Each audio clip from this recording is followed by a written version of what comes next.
With smartphones being such an integral part of our daily lives, it is truly an inconvenience when it doesn't work properly. It disrupts the normalcy of our day. When you go into the cell phone store to have it repaired, they just try to upsell you on a new phone. That's why the owner of iDrop, T. Kell, left those places and opened iDrop. His goal is a happy customer. T. Kell and the team will listen to what you have going on and work to solve the problem of your broken device in a way that best suits your needs, instead of trying to upsell you on something that you just don't need. They don't just repair phones, they can service your laptop or PC as well as your Mac. Windows 7 support is over, but iDrop can help you transition to Windows 10. They have a 5-star rating on Google with hundreds of positive reviews. Let me say that again. I don't think y'all understand how big this is. They have a 5-star rating on Google. Their customer service really speaks for itself. So if you ever find yourself with a device that isn't performing as it should, give iDrop a call at 865-888-9740 or check them out on Facebook at iDrop of Knoxville. If man made it, they can fix it.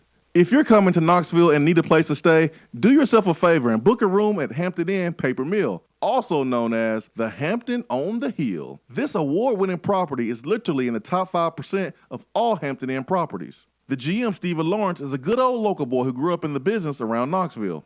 He and his staff are always available, always willing to help, and will go above and beyond for their guests. The newest Hampton Inn in Knoxville has clean, affordable rooms, flat screens, fridges, and microwaves in every room. Plus, breakfast is included in every rate. Not to mention, there's also a pool and fitness center on site. If it wasn't so close to amazing restaurants, bars, and shopping, you would never want to leave. At only 6 miles from campus, you're still right in where the big orange action is. Go to HamptonInn.com, search Knoxville, and book your room at the Hampton Inn Paper Mill or call 865-693-5400. Deep down the middle's got his man, and he's gone. Jason Swain, touchdown. It's time for the Swain event. Guess what time it is? My time. You can check your phone. Better say it's our time. With your host, Jason Swain. My man. Real sports talk for the real sports fan. All you chumps are gonna bow when I whoop him. It's time for the Swain event, fueled by Dead End Barbecue. Give me 2 claps and a Rick Flair.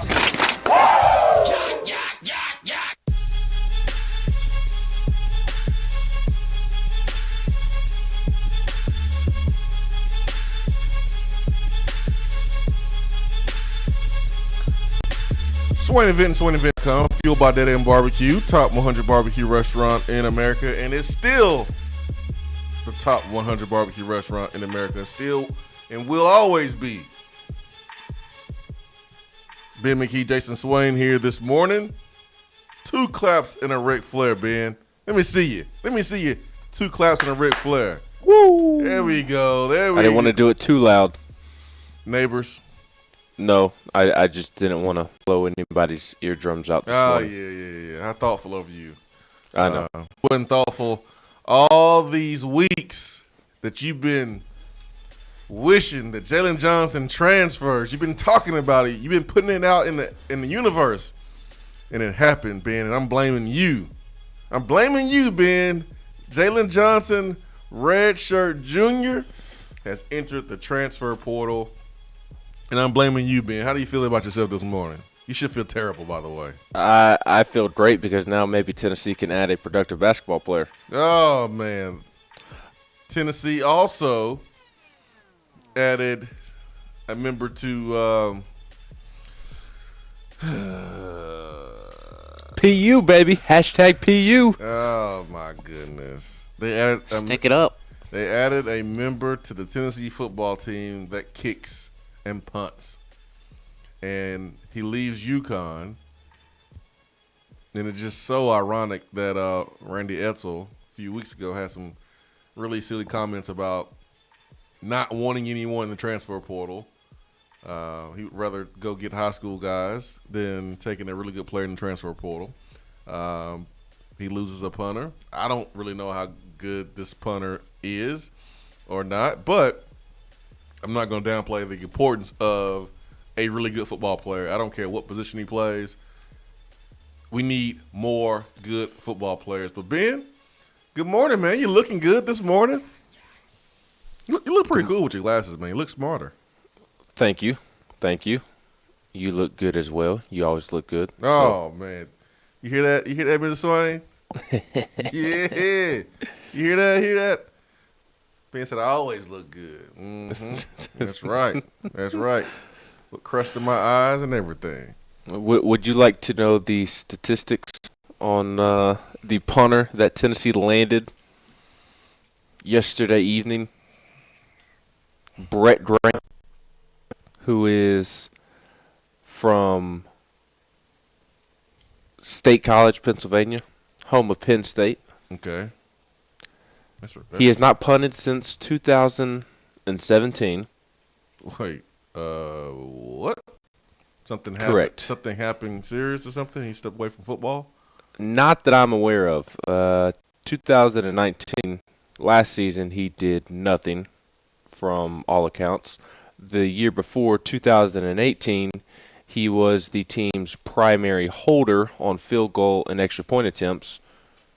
Played in 11 games in 2018. And then in 2017, his redshirt freshman season, he punted the ball 63 times for an average of 38.8 yards per punt. His longest punt traveled 61 yards, and 20 of his punts were downed inside the 20.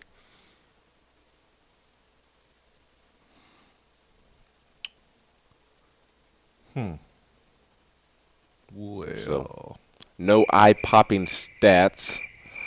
I think the real story here, Swain, is that Joe Doyle is in the transfer portal, and this likely means that Joe Doyle is going to remain in the transfer portal.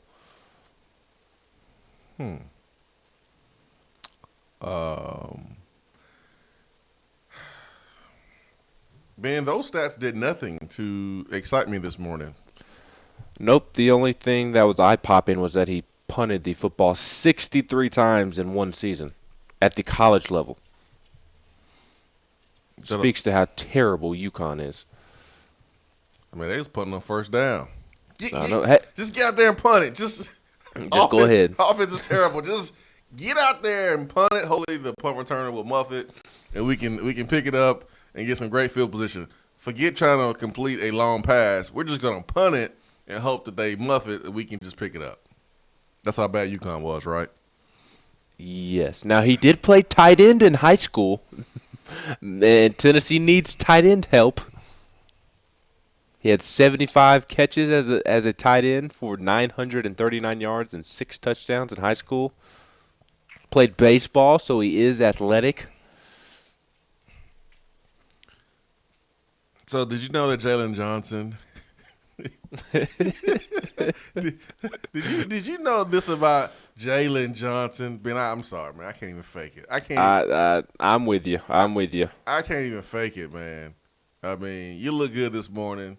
I look good this morning. Thank you, Mrs. Swain. You heard that for the second time. We are in the house. We've been ordered to stay in the house. And listen, we're making the best of our situations, and we're going to be just fine when we come out on the other side. There's not a doubt in my mind. I will not lead with a punter transfer. I will not do it. I don't care what's going on.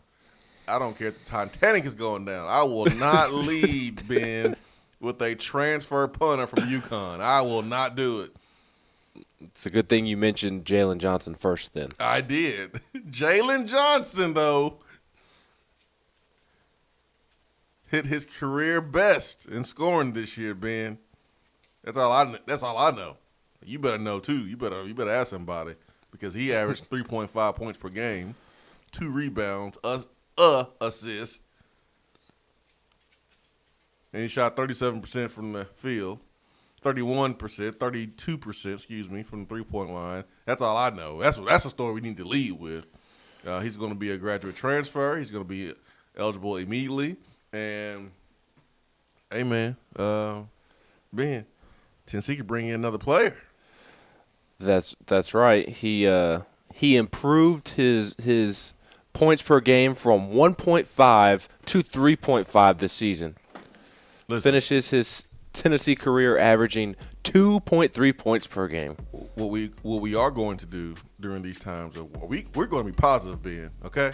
We're going to be positive during these times. He had a career best in scoring 3.5 points per game.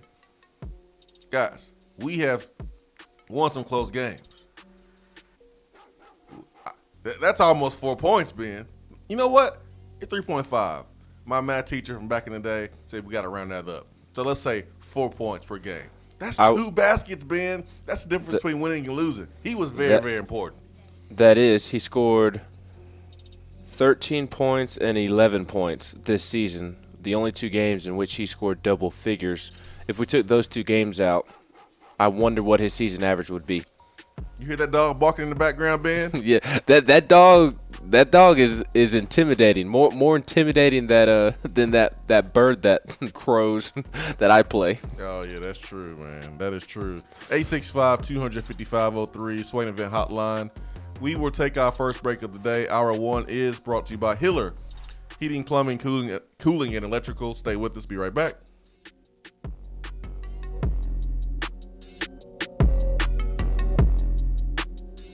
You don't have to take an L just because you can't listen to the Swain Event live. You can catch up on the podcast posted daily on the app, online, and on iTunes. Home service problems occur, even at the most inconvenient times, like during a health crisis. And Hiller is always here to help you 24/7. As people are social distancing and staying at home on workdays, it's an easier time to take care of home maintenance items that you feel are necessary. And we've put new safety precautions in place, like wearing gloves, avoiding physical contact, new sanitation protocols, and limiting time in your home. We're here for you. Call the Happy Face Truck today. You're driving home, flashing blue lights in your rearview mirror. You pull over, step out of your car, and the next thing you know, you're being arrested for driving under the influence.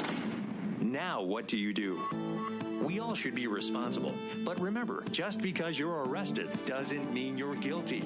Call criminal defense and DUI attorney Marcos Garza at 865-540-8300. The investigative teams at the Garza Law Firm know the justice system inside and out. They utilize cutting-edge technologies and investigative methods to prepare your specific case. Before you plead guilty to any criminal charges, call criminal defense and DUI attorney Marcos Garza. Put his number in your phone right now, 865-540-8300, because you never know when you or a friend will need it. Don't say guilty. Say Garza. 865-540-8300. 865-540-8300 and GarzaLaw.com. Alcoa 10 Federal Credit Union, a place where you belong. Alcoa 10 Federal Credit Union has helped people save money for almost 80 years. Whether it's free checking, financing a vehicle, or purchasing that new home, Alcoa 10 is here to help you. Better rates, better service. Check them out at atfcu.com. Alcoa 10 Federal Credit Union, a place where you belong. Member NCUA. Guys, Low T Center is open for normal business hours, including Saturdays. Their goal is to help you be the best and healthiest version of you. And right now, if you are concerned with social distancing, Low T Center can help with at-home treatment options for current patients. And they also have great options for new patients too. At Low T Center, they make it quick and easy to take care of your health. Most health insurance is accepted. They'll even help verify it for you. And just a reminder, if you're feeling bad, have a fever, or travel to high-risk areas, please stay home. If you'd like to learn more about getting a comprehensive health assessment, be sure to call 865-392-1388. That's 865-392-1388.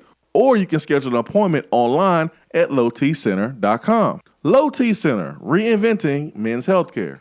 You're listening to the Swain Event. And you know this, man.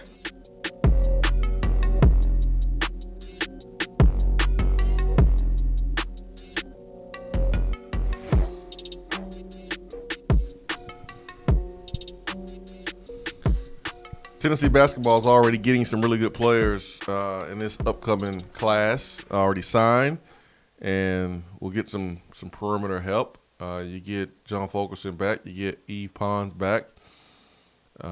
Now with Jalen Johnson in the transfer portal. Or do you? Pons? I think he's going to have a decision to make. I know you think the only decision he's going to have to make is what classes he will take this fall, and I think he has another decision now on when to come back to the United States. But I think he's going to have a draft decision. I think he returns. Absolutely think he returns. But I do think he will do what Admiral Schofield did going into Admiral's senior year. Test the waters, work out for teams, get their opinion on him, and it may not be a full pledged decision, but I do think it will be a decision, though a small one. It'll be a very small decision, and then after that he'll decide whether to wear his hair up or wear his hair down. He'll decide whether to wear issued team gear to class or should he get fly and wear the outfit that he picked out at West Town Mall. Those are the decisions that he will be making, Ben. You aren't right. He ain't going nowhere. He need to start. I think his draft stock. Let me see if you agree with this. Going into, honestly, I think his draft stock is higher than Admiral's or Bones from last year because of his defensive ability and athleticism. From last year or 2 years ago when those guys were entering their senior years? Initially, I was thinking of Admiral entering his senior year and Bone entering his junior year. But I even think the way the NBA looks at draft prospects, athleticism, potential, defensive ability in today's game that lacks a lot of defense, I think Eve does one thing better than anything Admiral or Bone does. I don't know, man. Bone was like the fastest point guard in the country. Yeah, Bone. Now my that thought that I just threw out there, I'm not as confident in it with Bone as I am with Admiral. I definitely think it's true with Admiral, but with Bone, I am a little more hesitant to say that just for the reason that you just mentioned. Yeah, Bone was one of the best point guards in the country. His numbers were comparable to T.J. Ford when T.J. Ford was at Texas and Rick Barnes was at Texas, and T.J. Ford won National Player of the Year. Look at Bones' Bones' numbers his senior year, and look at T.J. Ford's number his senior year when he won that award. The numbers line up. So Bone was yes, Grant was SEC Player of the Year, and Admiral was, all SEC player as well. But Bone was a straw that stirred the Kool-Aid down. Pons, I just feel like the reason why you see Anthony Edwards and Okoro from Auburn up there, because those guys can get to the basket. They are able to take a man off the dribble and get to the basket and then finish because they are explosive. They're strong. They can take contact and still put the ball in the hoop. I think that's the next part of Pons' game. We've seen him play defense and show athleticism in his first couple of years. We've seen him step out this past year and be confident when shooting that three. I mean, there's times when he shot the three, Tennessee would get the offensive rebound, kick it back out to him, and then he'll shoot it again. That's how confident he was in his jump shot versus last year. Guys were playing him. They had 1 foot in the paint, and they were guarding him on the perimeter. And so we've just seen each year his game just develop maybe in one aspect from 0 to 10, it seems like. And so that's the part of Pons' game I think that's missing, that dribble drive, finish at the rim. He, in some sorts, was kind of like Jalen Johnson, not real comfortable dribbling. So maybe get you 1-2 dribbles and then pick it up. That is what Pons will work on now, is the live ball dribble, making moves off the dribble, get to the rim. I think that's the next part of his game that he needs to improve on. And then I think he'll be ready for the NBA. But listen, you don't have to be super ready to get a check. Exactly. I mean, they'll take you, develop you. You look at Giannis Antetokounmpo, 7'1". He didn't do a lot for a couple years, but they saw the potential in him. They drafted him. He was getting paid. Now, if it's about just getting paid, hey, do your thing, Pons. He's married. Yeah, go get your money. But I think there's some things left in his game that he needs to develop, and he's not young. It would be one thing if he was Edwards or Coro, and you saw this like super high ceiling from him, like those guys. He's not them. But I'm telling you, he develops a dribble drive. It's a wrap. Yeah, it's a wrap. He does have a decision to make. I'm just I'm kind of joking around with you, but I do think he'll come back, and he possesses a skill set that Atmel didn't possess. I mean, Pons is freakishly athletic. As simple as that. And you can't coach that. And he's super mature, and he's developed one part of his game each offseason. So, yeah, man. But anyways, he should be back, Ben. And do you go post player? Do you go maybe a 3? A wing player, a 6'5", 6'6", 6'7" wing player to add to this roster next year with Jalen Johnson in the transfer portal. You do have Victor Bailey, point guard, that will be eligible next year. You got Santiago Vescovi. You got Jaden Springer that will be handling the ball for Tennessee next year.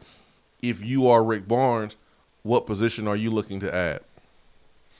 Ooh, that is a tough question, because I could also sit here and make the argument that Tennessee needs a true veteran point guard. Yes, Victor Bailey will be eligible, but he's more of a combo guard. He old. Yeah, but I'm saying like a true point guard, like a James Daniel type. The kid that was coming to Tennessee from the Huntsville area and then ended up picking Louisville. I forget his name off the top of my head, but a true point guard. Victor Bailey can play point guard. Is he a true point guard? Rick Barnes knows the answer to that, but I believe he is viewed as more of a combo guard that can kind of do both in Tennessee's system. So that's another idea. I would rather have a post player or a wing player, but that is something else to consider. I think it depends on how they want to use Yves Pons next year. Do they want him to be more perimeter oriented and play on the wing more, or do they want him to play inside? Because if I remember correctly, and I believe this is true, but Barnes wanted to use him more on the perimeter, but because John Fulkerson was really the only post player that Tennessee had, they had to play him inside more than they wanted to, especially when Urosh was finally declared eligible and he wasn't producing. So I think it depends on what they want to do with Pons. Take Pons out of the equation and just, not in terms of taking him off the team, but just position regardless. I think you need another wing, because at least at minimum you do have Fulkerson and Pons who can play in the post, and then hopefully Olivier takes a step over the offseason. Urosh takes a step over the offseason. Whereas at wing right now you have You all right? You go to sleep? I mean, Jalen Johnson was your only wing. Drew Pember. And Drew Pember. I forgot about Drew Pember, if I'm being honest. Pember's your only wing now that Jalen Johnson is gone. Yeah. And like I said, you can throw Pons out there, but I do wonder where they would prefer to play him. I think it's on the perimeter. But I would go out and add a wing, because you're also adding a 4 in Corey Walker Jr. So you are adding another big man. So I think I would look to add a wing, somebody who can stretch the offense and truly knock down shots. That's supposed to be Corey Walker. I don't know if he's going to play the 4. I've heard he has a game that will allow him to play the 3. So you look at Drew Pember, and Drew Pember is supposed to be that wing presence. I mean, he's 6'9", and has a nice jump shot. His mind tied up his feet a little bit in his first year, but he's going to play faster. He's going to get stronger. He came in.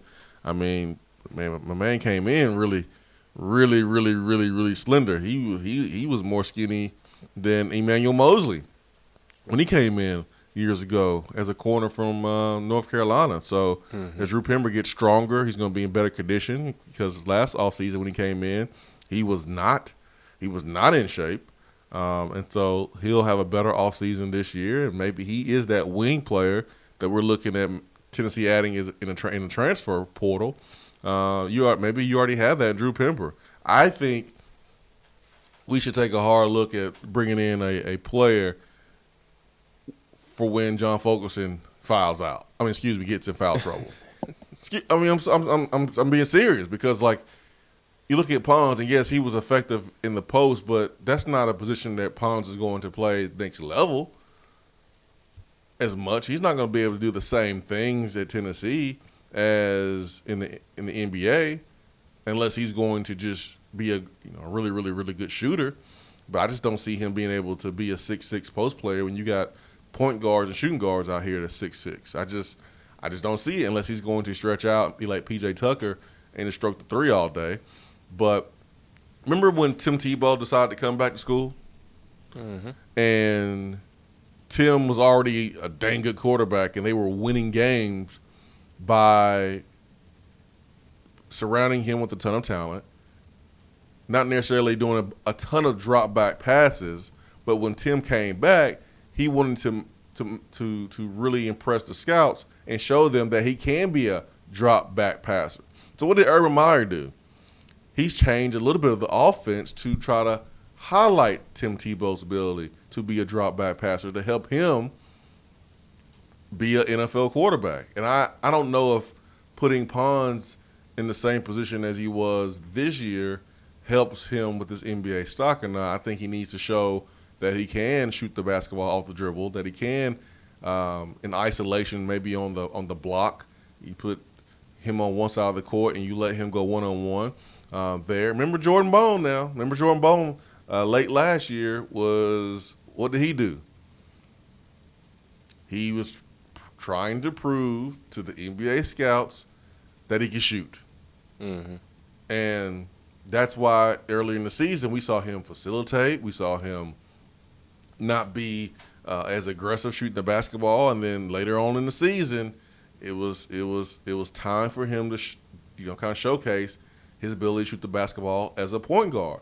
And the team just wasn't the same as it was when it was beating Gonzaga. It went through this stretch where they eventually became the number one team in the country. But even before they became the number one team in the country, they were one of the best teams in the country, if not the best. They were playing at a high level. Once they got the number one ranking and guys started thinking about the NBA, basketball team changed a little bit. So what is Rick Barnes going to do? Is he going to put Pons in position to where he can showcase his improvements from the summer, from the offseason, or is he going to be in the same role? That's the question I have about Pons moving forward as we're looking at, the construction of the roster, what pieces needed, what pieces not needed. Because I don't think Uros is ready. No, so I don't think Olivier is ready, or Olivier may be ready. I don't think you can bank on him being ready. I think you need to have a contingency plan. And to go back on my comment that I said about Corey Walker Jr. playing the 4, I said that because 247 lists him as a power forward. So obviously that may not be the position that he'll play at college. He's 6'7", 210. That's the ideal frame for a wing. So I just don't know Tennessee's plan for him. Do they want him to stay at that size and play out on the wing, as you mentioned, Swain, or do they want to beef him up, bulk him up, and have him play inside? So I honestly think you need to find a way to add both. You need to find a way to add a wing, a shooter that you can set up in the corner and just know that he's kind of a safety net, that you can throw him the ball and he's going to knock down a shot. But I also think you need to add somebody else in the post that can go out and grab you some rebounds and can be a contingency plan for John Fulkerson if Fulkerson gets into foul trouble, or if Pons gets into foul trouble, or if Olivier and Uros aren't ready to take that next step. Yeah, I think one of those guys is supposed to be Drew Pember. Man, dude has a pretty stroke, man. He has a pretty stroke, and he's 6'9", so he can shoot it over most of the people that will be guarding him on the perimeter. So this is a big offseason for him. So I think you when you mentioned fulfilling two of those, type of players, two of those spots, I think Drew Pember can develop into one of those type of players that you're mentioning. A guy that can shoot the basketball, spot up shooter in the corner or on the wing when there's dribble drive, spacing the defense. He ain't scared to dunk on you. We saw that. I forgot what game that was. But Memphis game. Yeah, he came in and was trying to put somebody on a poster. So he's not scared to finish around the rim. I mean, he shouldn't be. He's 6'9", my goodness. You can stand straight up and almost touch the rim at 6'9". But I think Drew Pember is that guy that can be that wing player for Tennessee. I don't know about his dribble drive, his ability to kind of pull up after 1 or 2 dribbles, but I do know he has a pretty stroke. And if he can shoot a ton this offseason, which we know Tennessee players will do because the culture's been set, these guys work their tail off and live in the gym. But if he can develop a really nice jump shot, which he should, he may be the player that you're describing that Tennessee should go out and get, man. 865-255-03.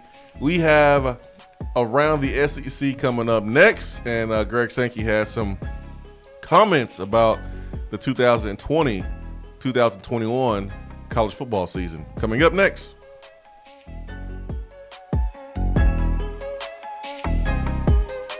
For a replay of each day's Swain Event TV, like us on Facebook. Craving flavors that don't take hours in the kitchen? Mrs. Grissom's cheese spreads and chicken salads are the perfect go-to. Ready-to-eat meals and snacks found in the meat or dairy section at your local grocery store. Whether you crave the classic Mrs. Grissom's pimento cheese or the gluten-free select varieties like the cranberry pecan chicken salad, enjoy small-town flavor in every bite. Select the best. Select Mrs. Grissom's.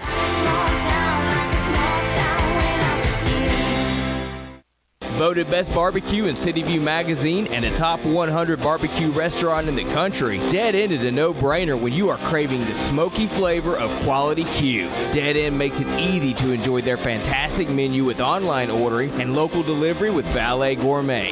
That's right, you can have Dead End brought to you. Can't think of the spread for your next event? Get Dead End to cater it. Check them out online, deadendbbq.com. Dead End Barbecue. The search is over. We're here with Dr. Michael Carlson of Tennessee Regenerative Sports Medicine to discuss stem cell treatment and PRP. If you have orthopedic injuries such as shoulder pain, knee pain, Achilles tendonitis, or tennis elbow, you should give them a call. That's right, Jason. We specialize in regenerative non-surgical orthopedics. So we treat damaged tendons, ligaments, and joints by using ultrasound-guided injections with stem cells or PRP. And this form of treatment actually stimulates the body's own reparative process and allows for healing of the damaged tissue. So, Doc, what makes your training different than others? Well, Jason, I've been practicing in Knoxville for 26 years, and I'm certified in interventional regenerative orthopedic medicine through the American Academy of Orthopedic Medicine. So unlike the big seminars that will advertise stem cells, fly someone in for a couple hours to talk about supposed stem cells that you order off of a shelf, then they'll depart, leaving the patient wondering who will be the person injecting me and what their level of training is. At Tennessee Regenerative Sports Medicine, I'm the one doing the procedure, and we're using your own bone marrow stem cells or PRP. So in other words, it comes from you and it goes back to you. So you know exactly what you're getting and know exactly the level of training involved. Tennessee Regenerative Sports Medicine,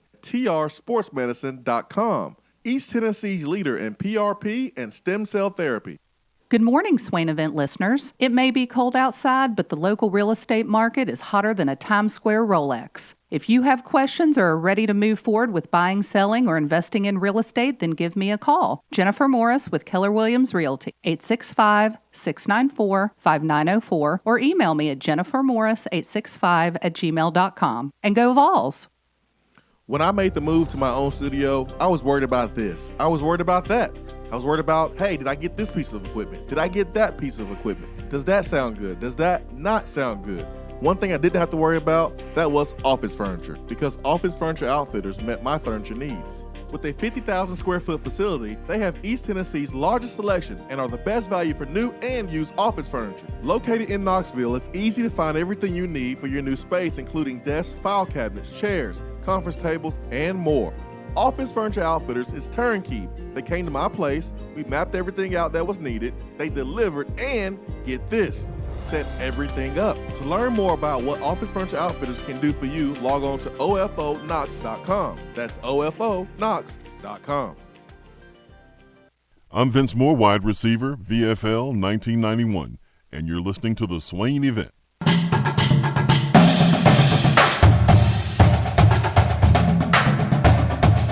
Around the SEC, powered by 42nd Street Marketing, your game-winning play call for design, marketing, and branding.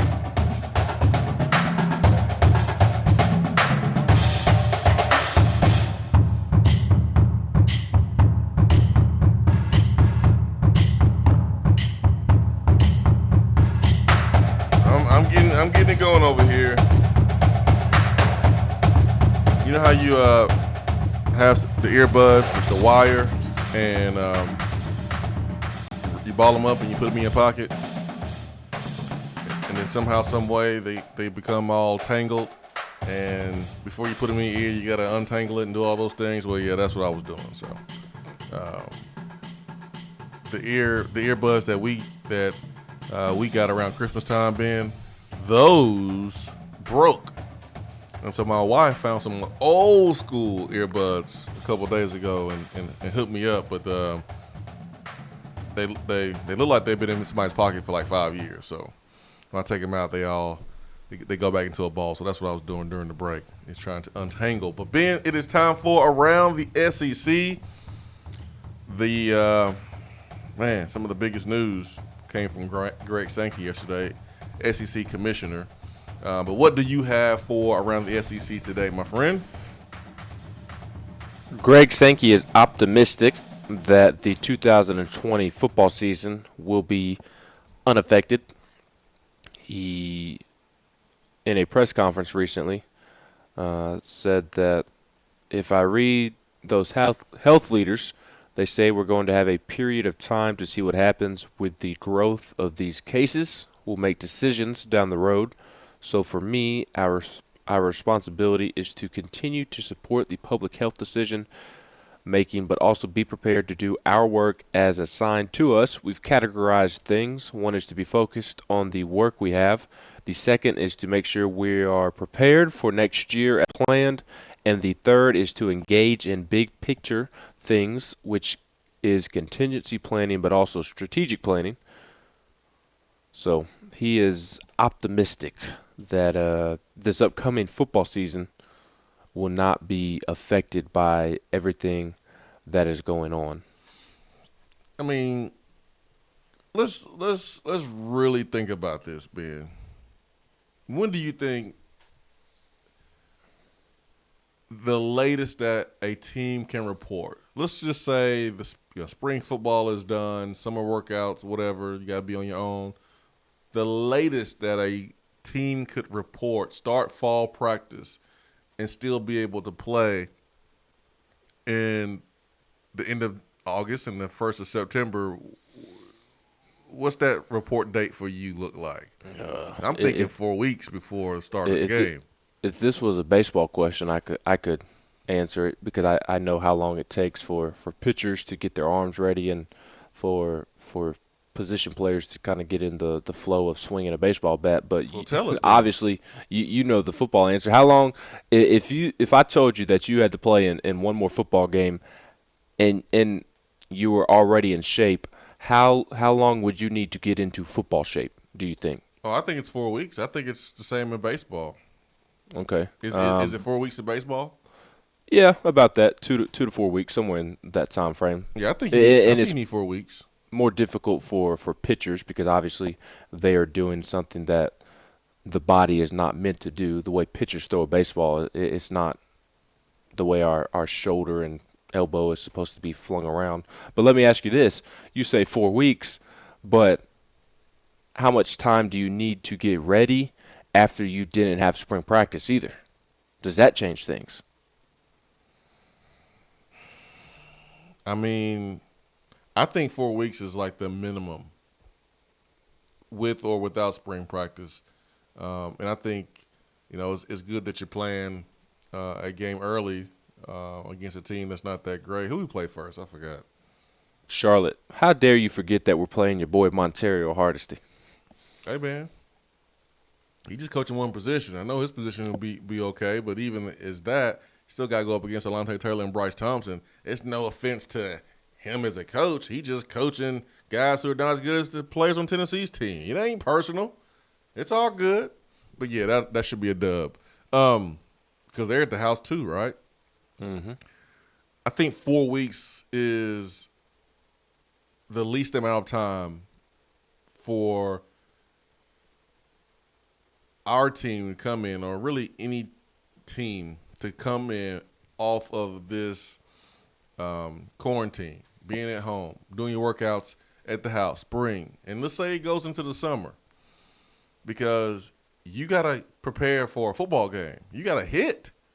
And when you hit, you need some recovery time. So you can't go 2 days on a Monday, heavy hitting, scrimmage, and then do the same thing the next day. You need some time to recover. That's like playing a football game Saturday and then turn around and doing another game on Sunday. You just can't do that. So I think 4 weeks is enough time to get in those physical practices, hit, recover, and go play. Here's the advantage for Tennessee, though. Here's the advantage for Tennessee. What part of the game, what part of offense or defense or special teams, what part needs time to kind of get into a groove, get into a rhythm?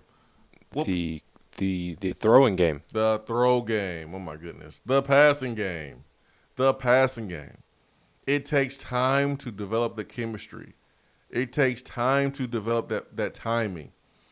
It does, because it's one thing to throw routes versus air. It's another thing to do it one-on-ones. It's another thing to do it 7-on-7. And then it's another thing doing it 11-on-11 versus your own players. Now you do it versus another team, and you see how other teams are playing you and making adjustments and throwing things at you, and then you adjust on the fly because you watch film. No one comes out game one and just looks like the best passing team in the country and looks like they have kind of peaked in the first game of the season. That doesn't happen. So it takes time to develop that passing game.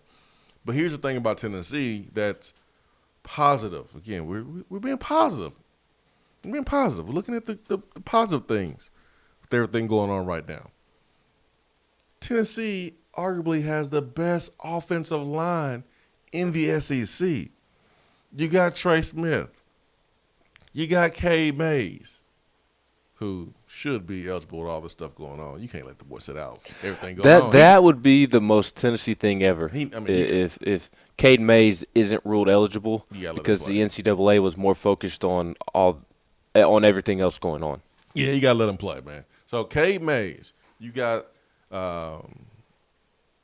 Brandon Kennedy in the middle, Wanye Morris, Darnell Wright, and then you have a few experienced, really good fill-ins who are pushing for starting jobs as well. Kayron Calbert, Jerome Carvin. So this offensive line, even with everything going on, we should be able to run block our butts off while the passing game takes time to develop, even more now with the coronavirus and everything going on than if it was not here and we were doing everything, business as usual.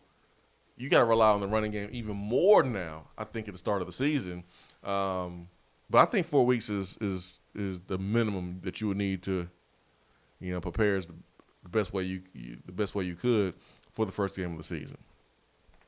Yeah, I agree with you. It'll be interesting to watch. Paul Feinbaum, on the other hand, Greg Sankey is optimistic, but Paul Feinbaum said on WJOX there in Birmingham earlier this week that the powers that be in college football are concerned, and I think there's a hope that the season will get underway. I just don't know in what shape or form. As you've heard, as we've all heard, the athletic directors communicate with Commissioner Sankey every day, and I think I'm sure they're probably going over a list of possibilities, what-if possibilities. So Paul Feinbaum made it seem like many college football powers are concerned that the season won't start on time. Well, you know what a good leader does? He prepares for either outcome. So Greg Sankey has done a great job being the SEC commissioner, and being a leader means you prepare for best case, worst case, and you have a plan for either. How about that? How about that concept? 865-255-03. Hour one is brought to you by Hiller Plumbing, Heating, Cooling, and Electrical here on the Swain event. Ben McKee, Jason Swain, stay with us.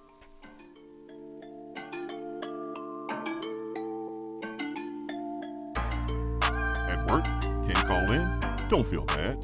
You can talk to the guys in the text box. It's part of the free Swain event app. JC's Tree and Landscaping Service specializes in quality tree work done at an affordable price. Trimming and removing trees are their specialty.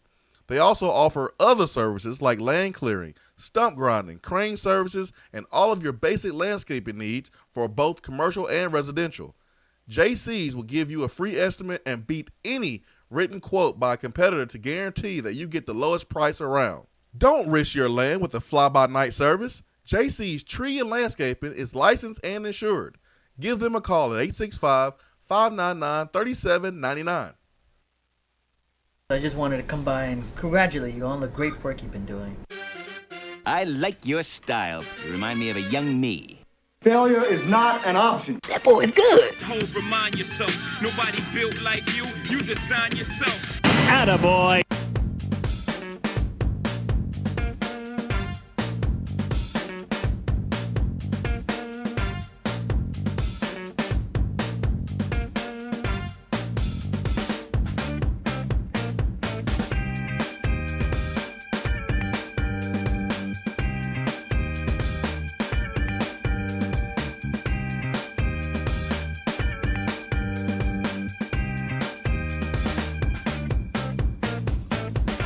All right, guys, it's time for Attaboy here on the Swain event, highlighting positivity, and we do that every day to start hour number one here. So, Benjamin,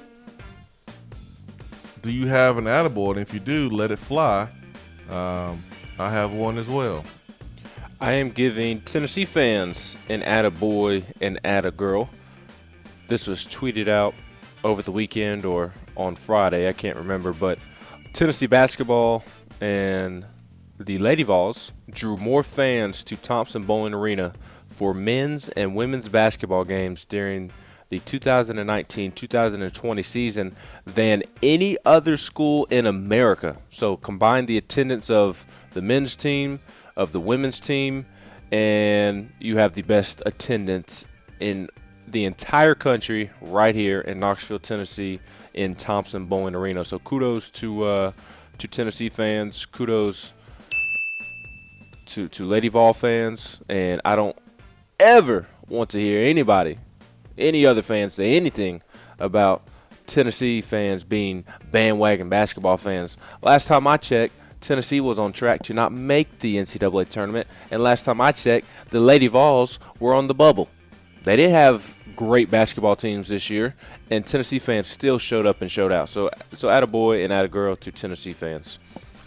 That's amazing, man. That is an amazing accomplishment because Tennessee is considered a football school, and we know it is. Football is what writes the big checks for not only other athletic programs, but for the school too, being able to upgrade different parts of academic institutions and different programs inside of the university. So we know football brings in the money, but for attendance to be the top, the very, very, very top, not like we one of the top, but be the best school as far as men's and women attendance tells you a lot about our fans. And whenever you hear football fans say, "Oh man, people don't care about basketball," they're speaking about them. They don't care about basketball because the numbers show that people do care about basketball. You think about men's basketball, and the program that has the most attendance every single year is Syracuse because they have a huge arena, and they're a basketball school, right? Jim Boeheim has done a great job there for 30 plus years. He's won a championship there, I want to say in 2003 with Carmelo Anthony. Had a great team and won a lot of games there in the Big East before they moved to the ACC. But I was watching some ACC girls basketball one day, and I think I was watching like Syracuse versus I forgot the other team they was playing, but it was Syracuse at home, and it was nobody in the arena. Yep. I mean, nobody, Ben. Yep. If you remember, I talked about that a couple of weeks ago towards the end of the basketball season with SEC women's basketball. Fans are showing up and showing out at places like South Carolina and Mississippi State. But if you look at Alabama play Florida in women's basketball, nobody is there. Absolutely nobody. And I think it's kind of cool that the Lady Vol fan base is one of the best. To me, it is the best in the country. But to anybody who wants to argue that, it is absolutely one of the best at minimum. And I think it's really cool that Tennessee fans are willing to show up and support anything that has Tennessee on it. Ben, you did around the SEC, and failed to mention a SEC coach getting National Coach of the Year. Don Staley? Yeah, Don Staley got National Coach of the Year. It was on my list, but we talked about football season starting, so I was going to save it for tomorrow. Yeah. Don Staley was named SEC National Coach of the Year, and she certainly deserves it. But her team was, I think, was a favorite to win the whole deal. I would have loved to see South Carolina and Baylor square up. Can't forget about Oregon and Sabrina Esq. Did I say that right? Inescu, that's right. She won National Player of the Year. She's just so amazing. I mean, for her to go speak at Kobe Bryant's memorial service and then travel to Stanford and play in the same game, and she broke the record that night. And then win that game, and she's just amazing. And so, Don Staley won National Coach of the Year, so congratulations to her. My attaboy goes to, and I meant to do this yesterday. I didn't get a chance to do it, but my attaboy goes to DJ D Nice, because on Saturday and Sunday, this DJ did basically a live concert on Instagram and had up to 145,000 live viewers. I mean, playing music from all different eras, all different genres, and Mrs. Swain and my oldest daughter, they listen to music all the time, and Mrs. Swain had her phone hooked up to the surround sound in the house and was just jamming. I mean, I thought it was gonna be Soul Train up in here, and I was like, "What playlist is that? Where you get that stuff from?" And it was DJ D Nice, and he was like shouting out everybody that was watching and listening, and dude, it was like every celebrity that you can think of. Coach K was on there. Coach K was getting his groove on. Who else was on there? Mrs. Swain. She said everybody. That means everybody. That means too early to try to remember everybody's names. So she just said everybody. Everybody. I don't know. I didn't make a list. Everybody. So he did that Saturday. Sunday, he did the same thing. I mean, we're talking like 4 or 5 hours of DJ and mixing, and I don't care what you got going on in your life, and this is certainly something that we in our lifetime have not experienced, and there's going to be a lot of fighting and crawling back from this, and we're prepared for it. One thing about music, man, music music speaks to your soul, man. Music,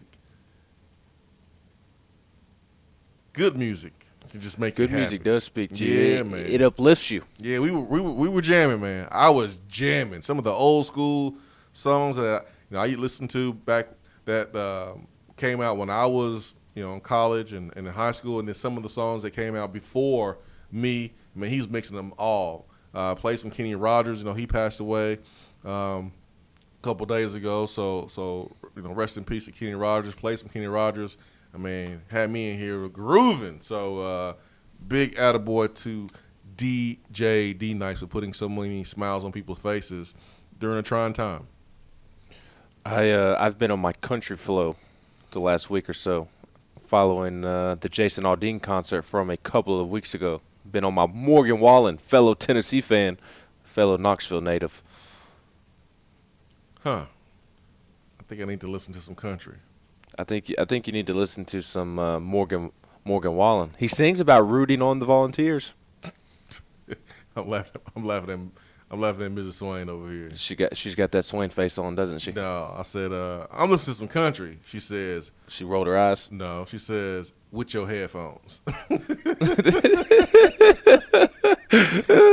With your headphones, you can listen to country all you want to up in here. So, oh man, 865-200-5503. I have another attaboy / around the SEC nugget that I thought was pretty cool. Go for it. P.J. Walker, XFL quarterback, and Jordan Ta'amu, former Ole Miss quarterback and XFL quarterback, they both signed with NFL teams yesterday. P.J. Walker, who was the best player in the couple of weeks that the XFL played, he signed with the Panthers. How you know? And former Ole Miss quarterback Jordan Ta'amu signed with the Chiefs. How you know he's the best player? Because that's what everybody said. Because I don't know. I know I wasn't watching the XFL like that. It was hard to watch it.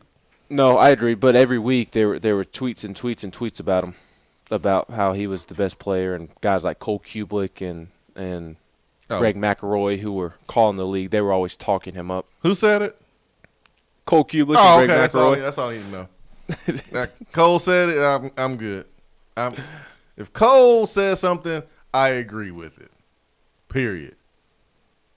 The weather forecast says it's going to rain 100%. But if Cole says it's going to be 80 degrees and sunny, I'm going to believe Cole. Simple as that. Cole has that type of credibility in these streets, especially in the sports streets. I go with Cole. I roll with Cole every time. Simple as that. Cole did say Tennessee's offensive line is going to be one of the best in the SEC. He didn't say the best, but he said one of the best, which is like 1, 2, 3, somewhere around there. I definitely believe Cole there. Cole of everything. It's a cold world. It really is. Cole Kubelik. 865-200-5503. Hour one. That was fast. That's in the books now. It is Tuesday, so we'll get on the phone with Austin Price here in hour number 3 and check in on him, see how he's doing it at the house with his kids. He may be just screaming his head off right now. But we'll talk to him at 9:15. Hour 2 coming up.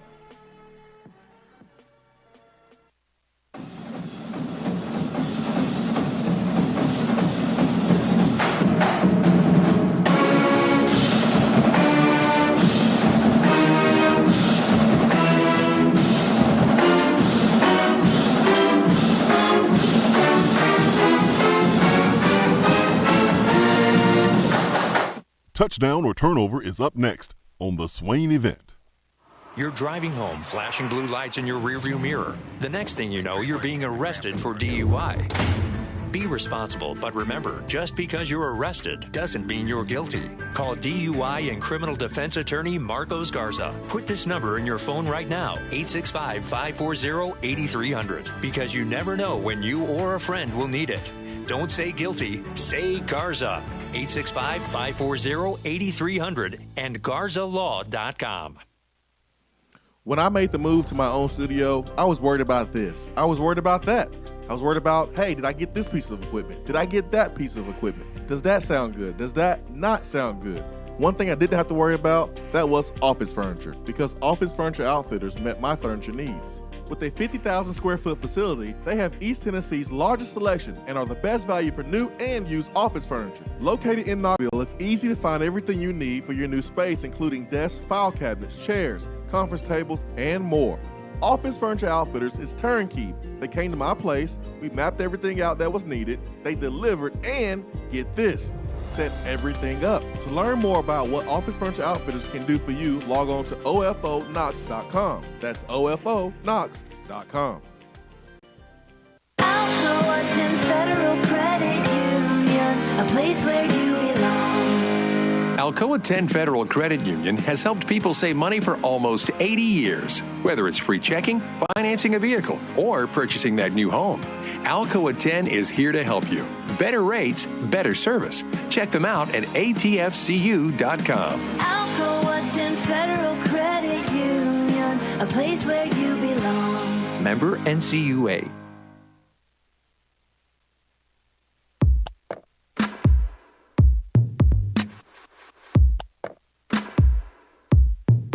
Touchdown or Turnover is backed by Alcoa 10 Federal Credit Union, a place where you belong.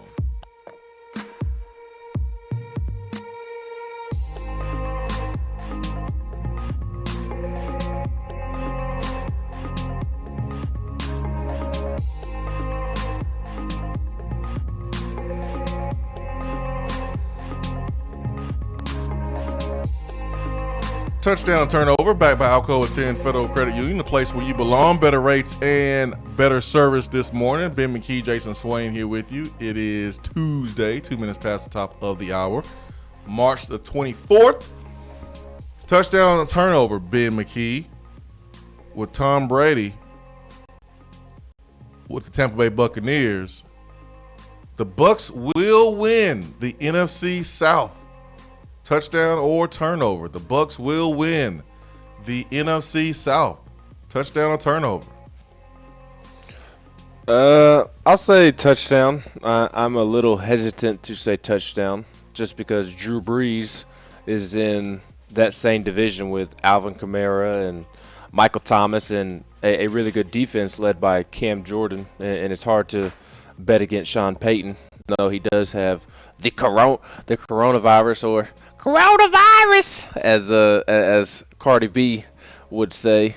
But I really like that Bucs team, and I don't think I'm buying into the Tom Brady hype or buying into the Bucs just because the Tom Brady news just happened and it's fresh on our minds. I truly think that they're better than the Falcons. I think they're better than the Panthers, and even last year, if I remember correctly, Tampa Bay gave New Orleans a run for their money, but the difference was Jameis Winston was the Tampa Bay quarterback and Drew Brees was the New Orleans quarterback. So with the weapons that Tampa Bay has with Godwin, with Evans, I think they're going to sign Antonio Brown, and that will be the best trio of wide receivers in the league. You pair that with O.J. Howard, a solid offensive line.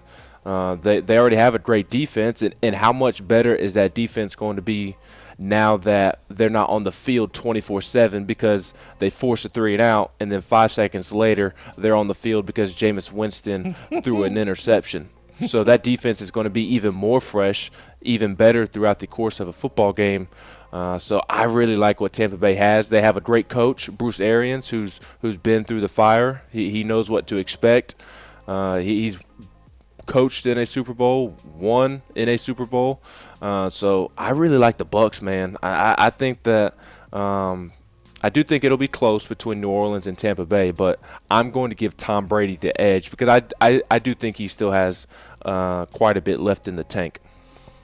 The Saints last year, they were 13-3. The Falcons were second in the division at 7-9. Tampa Bay Bucs 7-9. And Carolina Panthers were 5-11.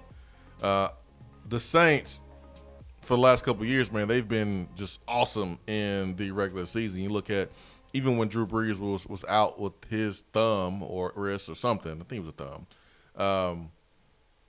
Teddy Bridgewater was still able to go in and basically win every single game. If I'm not mistaken, maybe they lost one, but I think they won every single game that Teddy Bridgewater was a quarterback, which is why he got paid that 3-year, $63 million contract with the Panthers. And Teddy Bridgewater is an amazing story, too. Remember, this is a guy who tore up his knee in practice with the Vikings as the franchise quarterback, and they moved on from him. And he's a backup, waited his turn, went through all the rehab. When it was his moment, he made the best of it, and now he's back on top with his own franchise. So just a testament to perseverance and hard work and just staying focused. Teddy Bridgewater definitely deserves the attaboy today too. But we talk about a 6-game difference last year. Can Tom Brady add 6 games to Tampa Bay? Do I think the Saints will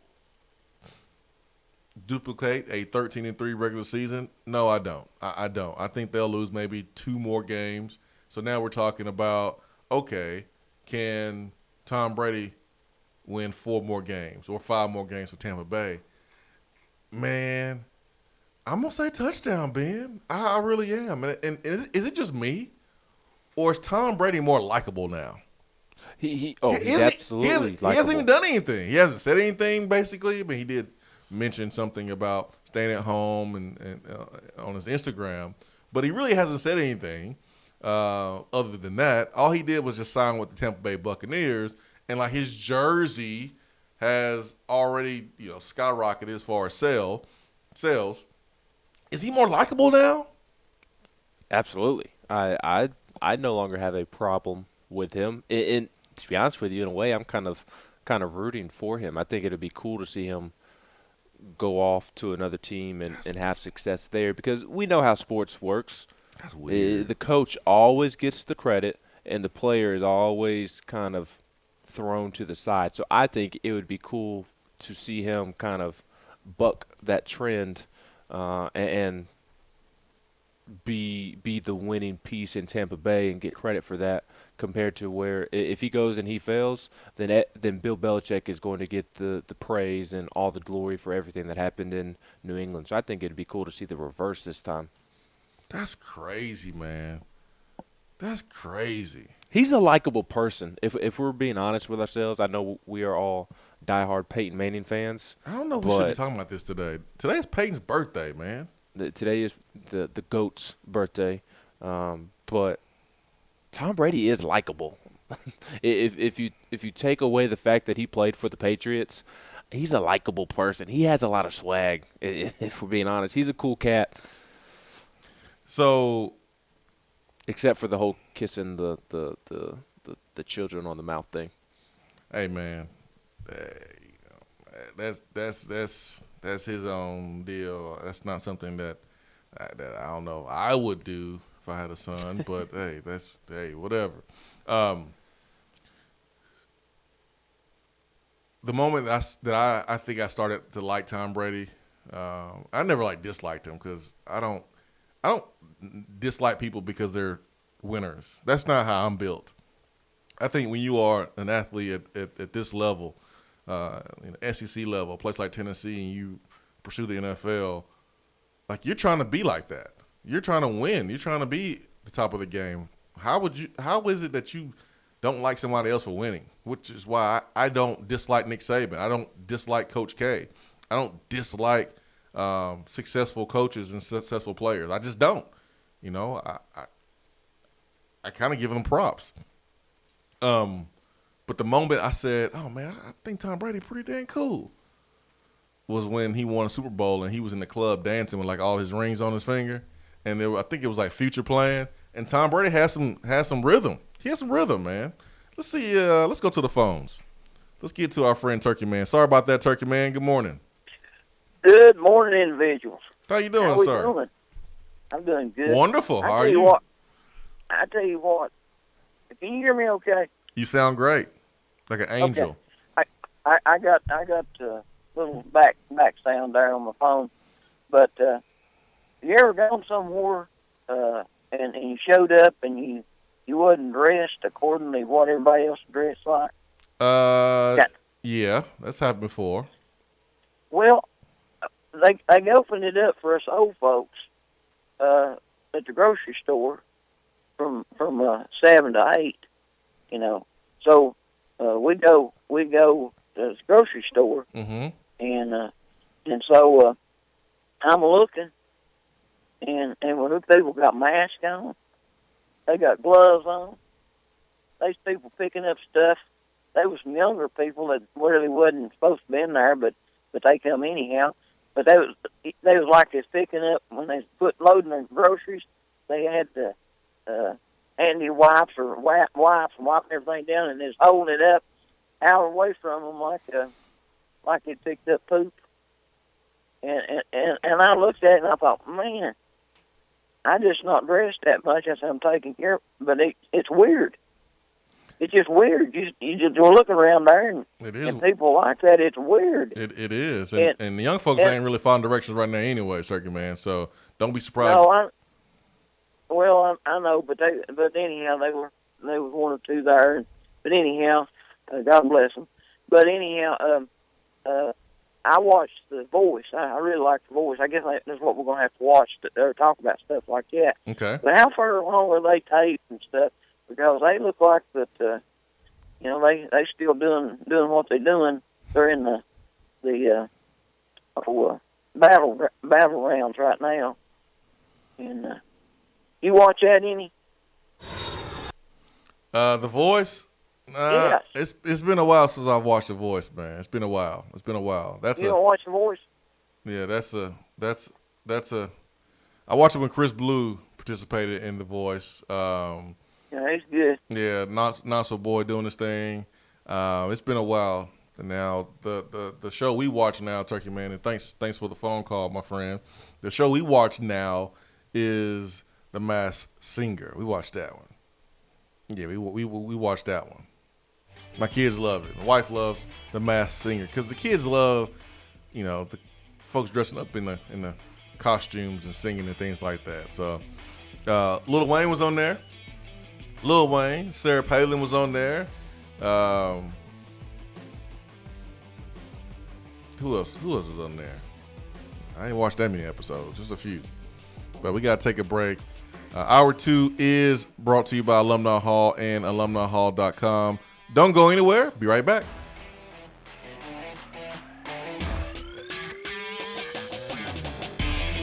While the other guys are taking guesses, the Swain event is taking you behind the scenes and in the huddle every morning from 7 till 10 right here.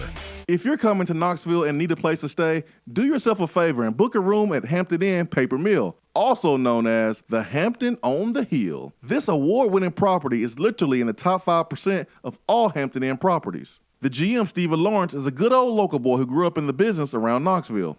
He and his staff are always available, always willing to help, and will go above and beyond for their guests. The newest Hampton Inn in Knoxville has clean, affordable rooms, flat screens, fridges, and microwaves in every room. Plus, breakfast is included in every rate. Not to mention, there's also a pool and fitness center on site. If it wasn't so close to amazing restaurants, bars, and shopping, you would never want to leave. At only 6 miles from campus, you're still right in where the big orange action is. Go to HamptonInn.com, search Knoxville, and book your room at the Hampton Inn Paper Mill or call 865-693-5400. Voted Best Barbecue in City View Magazine and a top 100 barbecue restaurant in the country, Dead End is a no-brainer when you are craving the smoky flavor of quality Q. Dead End makes it easy to enjoy their fantastic menu with online ordering and local delivery with Valet Gourmet. That's right, you can have Dead End brought to you. Can't think of the spread for your next event? Get Dead End to cater it. Check them out online, deadendbbq.com. Dead End Barbecue. The search is over. Good morning, Swain event listeners. It may be cold outside, but the local real estate market is hotter than a Times Square Rolex. If you have questions or are ready to move forward with buying, selling, or investing in real estate, then give me a call. Jennifer Morris with Keller Williams Realty, 865-694-5904, or email me at jennifermorris865@gmail.com. And go Vols! If you aren't following the Swain event on Twitter, then are you even on Twitter? Hit that follow button. It's the right thing to do.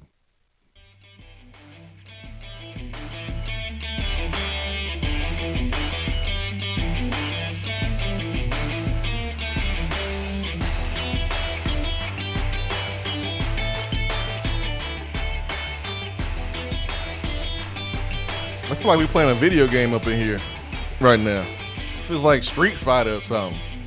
Mrs. Swain on the ones and twos,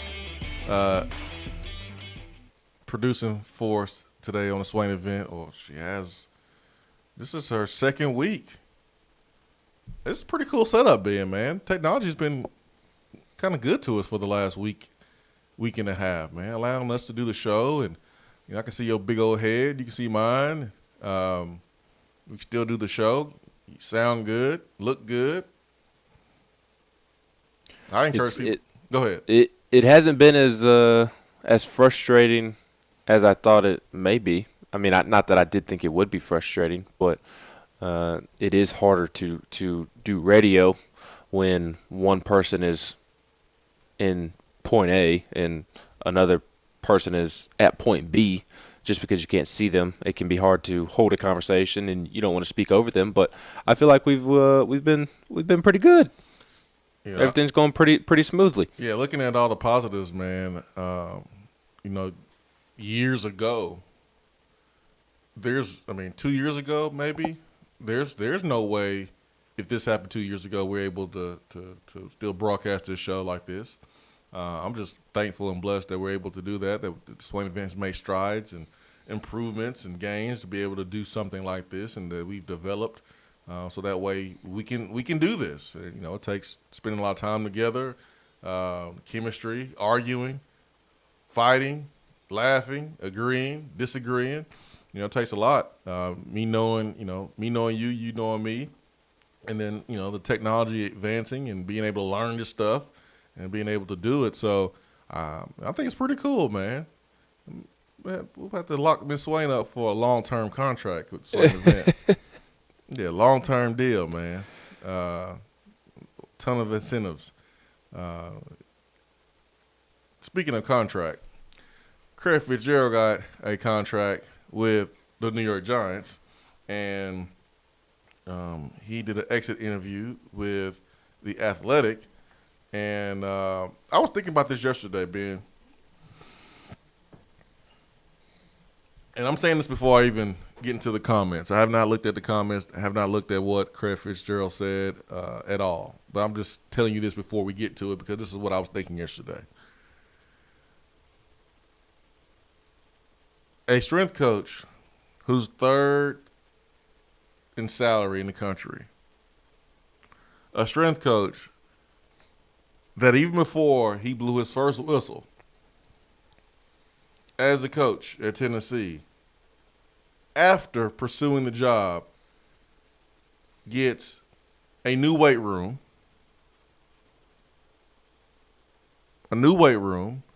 with a company that he's used many, many, many times. And if I'm that company, I would probably offer Craig Fitzgerald some type of kickback. So that is a possibility. Before he coached his first full season, Tennessee had invested $1.2 million in him. $1.2+ million into him. Dude, a strength coach is not supposed to be leaving, entering year 3, which is the year where you start to see that curve go in a vertical position. And that's where Tennessee is right now. It's weird, okay? And I don't know the details. I just know that, Pruitt is demanding. He can be tough to work for, depending on who you are. We've seen other departures. I'm not going to sit here and be naive at all. It's weird. It's weird. Come on, it is. But can Tennessee continue? Absolutely. Hearing some good things about A.J. Artis. It's not done. Pruitt has not hired anyone yet. But I'm confident that Tennessee could continue to do some good things on the football field in the program.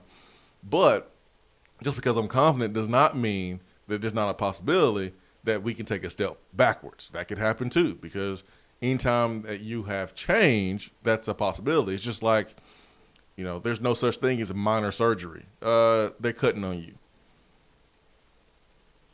Surgery is surgery. And so you don't want the surgery, but hey, if it's minor, it's better than it being major, I guess. And so, yeah, this is a move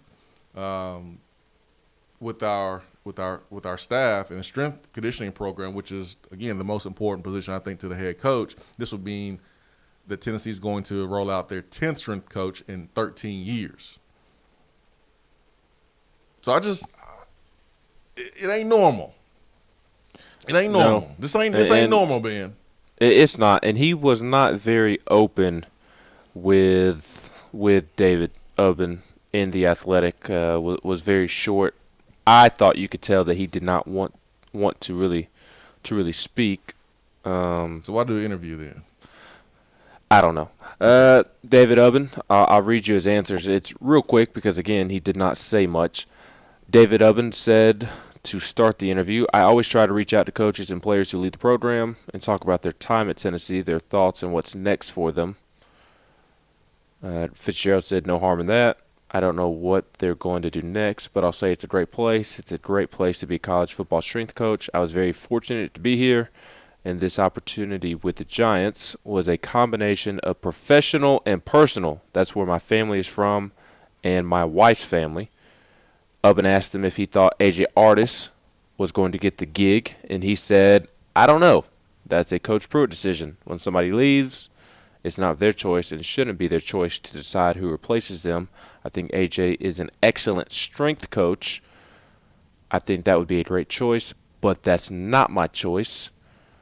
Ubben asked him the challenges of operating a strength program right now, and he beat around the bush, saying that everybody is working remotely, and that's the strength staff that's there currently that's doing that. I didn't want to be rude and not answer what I could answer, so there you go.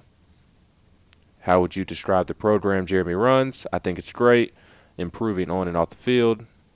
Pruitt's leadership and Coach Fulmer's leadership, they've done a tremendous job. What was Jeremy's reaction when you told him? That's neither here nor there. He's always been very gracious and been a very good advocate of his assistants, and I'm one of those. He wants what's best for you. You mentioned the personal side with your family. What was the professional side of the Giants' job that made it the right opportunity? It just matched up. The New York Giants are a great franchise. Where's Tennessee's program in 5 years? That's something you'd have to ask somebody at Tennessee. I don't want to talk much. I really believe in Tennessee, and I'm thankful for being there. Yeah, man. It's just something in the pit of my stomach. Maybe it's gas. I don't know, but you do tend to have a lot of gas stored up. Yeah, and something don't sound right to me. I'm not. Sounds a little funky. Smells a little funky. It don't sound right, man. And maybe Fitz is just not really good at answering questions, but it don't look good. It don't sound good. It came off as somebody trying to answer questions politely and not seem as if something went wrong when something went wrong. Yeah, I'm not going to sit here and like drum up any type of theories or anything. I'm just saying that I don't have a good feeling about why he's leaving and the timing of when he's leaving and all of that. That's and I know you brought up family. That's cool. David Johnson brought up family, but this is a little bit different for me. This is a little bit different. So I don't have the best feeling about it. But Jeremy Pruitt with this next hire is going to go away. Like, our feelings will go away as soon as football resumes and Tennessee is winning and there's no injury problems. There's no problems with the conditioning in the fourth quarter. There's no problems with, getting blown off the football on the lines of scrimmage. If Tennessee continues to play like they've played in the trenches, being conditioned and not having any injury issues, like we're going to move on, right? But the moment that some of the same things that happened before Craig Fitzgerald starts to rear their ugly head, we're going to come back to this, right? And we're going to say, what happened? What really, really, really, really happened? Because there's been a ton of assistants leave in the first 2 years.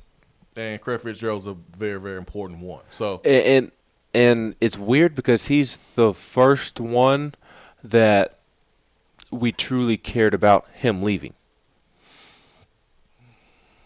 On-field assistance? Yeah. I care about T. Fair leaving. VFL? 1 year? I care about that. That wasn't great. But their Ansley replaced him, and then Tennessee secondary wasn't terrible last year. They were good. So that's why we haven't really revisited Terry Fair's departure, even though he is a VFL. So like we cared about Terry Fair leaving in the sense of his name was Terry Fair, but in people who are like truly important to the program, like the offensive coordinator, defensive coordinator, strength and conditioning coach, he is the first key member to leave. Okay. Because you get look, I like Chris Rump. I thought he was my favorite assistant to talk to, him and Brian Niedermeyer. But you can go get an outside linebackers coach. You can go get an inside linebackers coach with a DB-minded head coach. You can go get anybody to coach DBs along with Jeremy Pruitt. So, yeah, you've lost some assistant coaches, but none of them have been like instrumental to Tennessee's success like Craig Fitzgerald is. So that's why it's a little weird to me, because this is Tennessee's first true key piece to leaving the program. I know that Tyson Helton was an offensive coordinator and he moved on, but that was a bad hire, and Pruitt corrected that hire by making up for it 10 times more so with an even better hire in Jim Chaney. And I think could you argue that he made a bad decision on who his defensive coordinator was right off the bat in terms of making Chris Rump and Kevin Shearer the co-defensive coordinators? Yeah, I mean, he changed it after 1 year. So but he did make up for it. So no, he did. That's what I'm saying. Like, if nothing changes with the progress, then we're going to move on. But if something happens and we take a step back, it's going to be a red flag. Like there are little red flags that we've seen in the past couple years, and here's one. So when Terry Joseph, Dooley's boy, like his boy, left and went to Nebraska to be a defensive assistant, same position, but left to go to Nebraska, I was like, yo, this is weird, because they super tight. When we seen what happened with Chuck Smith, him and Dooley grew up being friends, and then how that ended. During the Butch Jones years, when we saw Mike DeBoer say that he was retiring and all he did was go coach Indiana, I was like, yo, whoa, this is different. This is weird. That's not adding up. Coach Z leaving, going to the NFL. So this kind of falls into that category just a tad bit. Like, I'm bookmarking it, because if something happens in the future, I'm going to come back to this and go, okay, this is where it got weird. Like, I understand David Johnson's departure. I understand, Chris Rump's departure. This one didn't make sense, and this is why. So I'm just bookmarking it, maybe come back to later. But I'm not going to freak out, nor am I going to, think the sky's falling. Tennessee can be just fine with either A.J. Artis or other strength coaches who I know are very qualified, who want this job, who are very interested in this job. So that's why I'm cool, because unlike the coaching search where no one wanted it, remember, Pruitt was like the 10th choice after, Curry made his list and pursued different candidates, and then Coach Former, when he took over, pursued some candidates that he got to know. Pruitt's like the 10th or 12th choice. Tennessee's football head coaching job wasn't that desirable, but the strength job right now is desirable. So there's some pretty good candidates out there that are interested in this job. So that's why I feel okay. All right, let's get to the phones. Let's get to Andy. Andy, good morning. Good morning. How y'all doing? Good, Andy. How are you, man? Man, I was reading something this morning. What a word is, these Vols parents is ready for them kids to get back to campus because it must be pretty expensive to feed them boys. I was like, I can't imagine. Yeah. All of the parents, including myself, we ready for the kids to go back to school. Well, I want to give all the teachers a supposedly raise. one you eat a whole loaf of bread. Hey, man, are you surprised? Look at him. He's a big boy. Exactly. He's grown. I said, well, you got to. I said, you got to keep a weight on them boys. Yeah. You know. Back to Craig. You think that Tennessee should have offered him more money?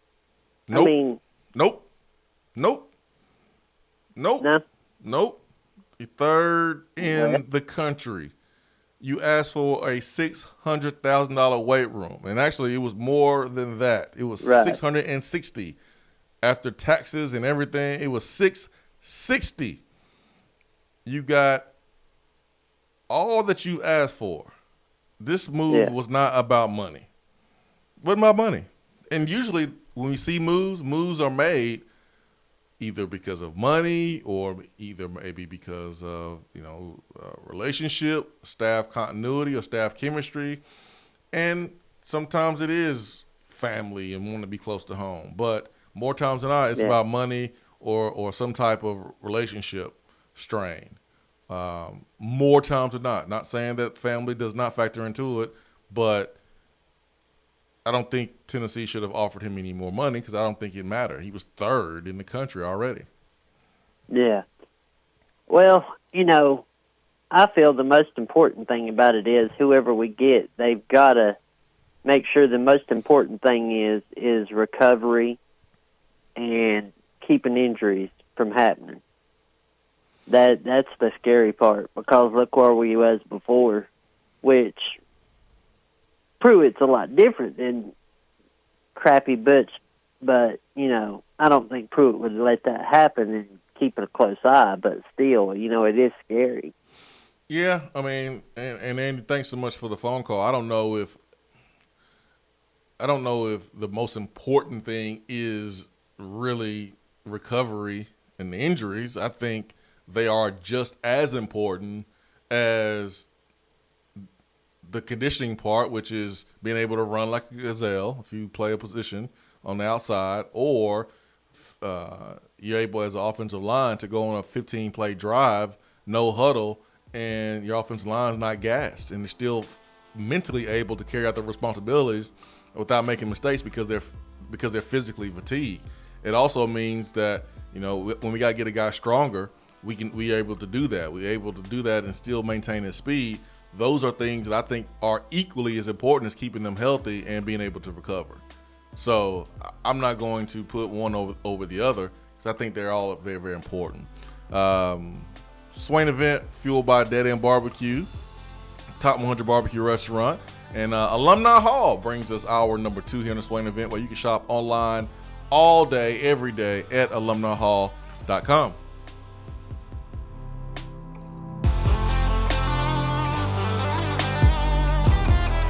You don't have to take an L just because you can't listen to the Swain event live. You can catch up on the podcast posted daily on the app, online, and on iTunes.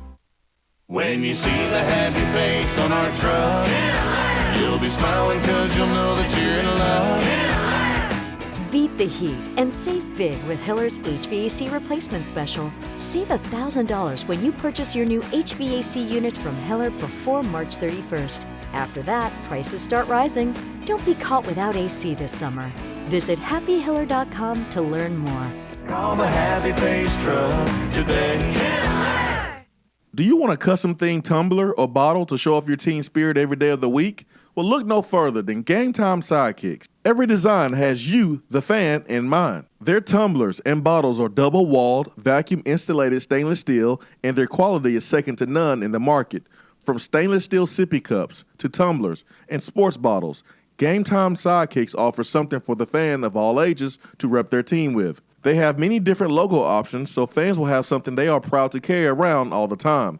Use promo code SWAIN at checkout to get 20% off of your entire purchase at GameTimeSidekicks.com. They also offer $5 flat rate shipping. Be sure to check out the Game Time Workshop on the website and customize your tumbler to make it one of a kind with things like your nickname, number, or initials. Game Time Sidekicks. Show your colors and carry your team. Home service problems occur, even at the most inconvenient times, like during a health crisis. And Hiller is always here to help you 24/7. As people are social distancing and staying at home on workdays, it's an easier time to take care of home maintenance items that you feel are necessary. And we've put new safety precautions in place, like wearing gloves, avoiding physical contact, new sanitation protocols, and limiting time in your home. We're here for you. Call the Happy Face Truck today. Craving flavors that don't take hours in the kitchen? Mrs. Grissom's cheese spreads and chicken salads are the perfect go-to. Ready-to-eat meals and snacks found in the meat or dairy section at your local grocery store. Whether you crave the classic Mrs. Grissom's pimento cheese or the gluten-free select varieties like the cranberry pecan chicken salad, enjoy small-town flavor in every bite. Select the best. Select Mrs. Grissom's.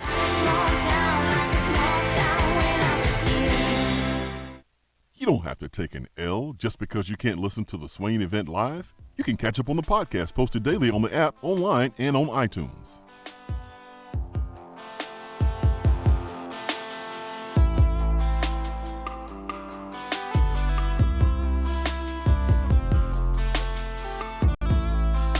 Swain Event and SwainEvent.com, fueled by Daddy and Barbecue. Hour one is brought to you by Alumni Hall, and we got some breaking news here on the show, and March Madness canceled. All the spring sports canceled. You know, we seen that summer workouts are in danger. Football season, I won't say it's in danger, but it could be, you know, because we don't know. We don't know. But Japan's prime minister will propose a 1-year postponement for the Tokyo Olympics.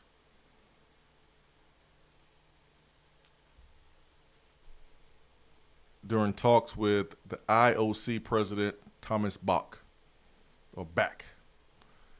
So the Olympics will be postponed for a year. So this is good for the athletes because at least they have closure. At least they know. It's just one more sporting event for us as sports fans that, you know, we don't get a chance to see. And this is exactly what the International Olympic Committee member Dick Pound said yesterday when he said that it would likely be postponed until 2021. All right. You're going to learn today. What'd he say? What I said? Dick Pound said, on the basis of the information the IOC has, postponement has been decided. The parameters going forward have not been determined, but the games are not going to start on July 24th. That much I know. So that was last night from Dick Pound, the International Olympic Committee member.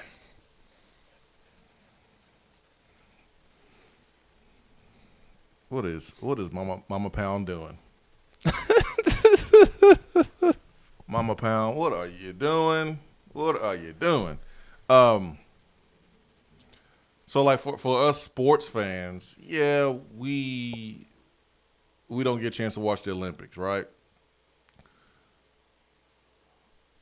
But these athletes, think about from the moment that March Madness was canceled to this point, they've still been training. They've still been training because you just didn't know. You can't afford not to train for 5 weeks when you've been training for 2 or 3 years to prepare for this moment that was going to occur later this year. So at least they know. At least they have closure. At least they know, okay, I can take a break. I can resume training at this point, maybe in a few weeks, maybe in a few months or whatever. But at least they know. Like, at least they know now. That's the thing that I think about. That should be a relief for these athletes, man.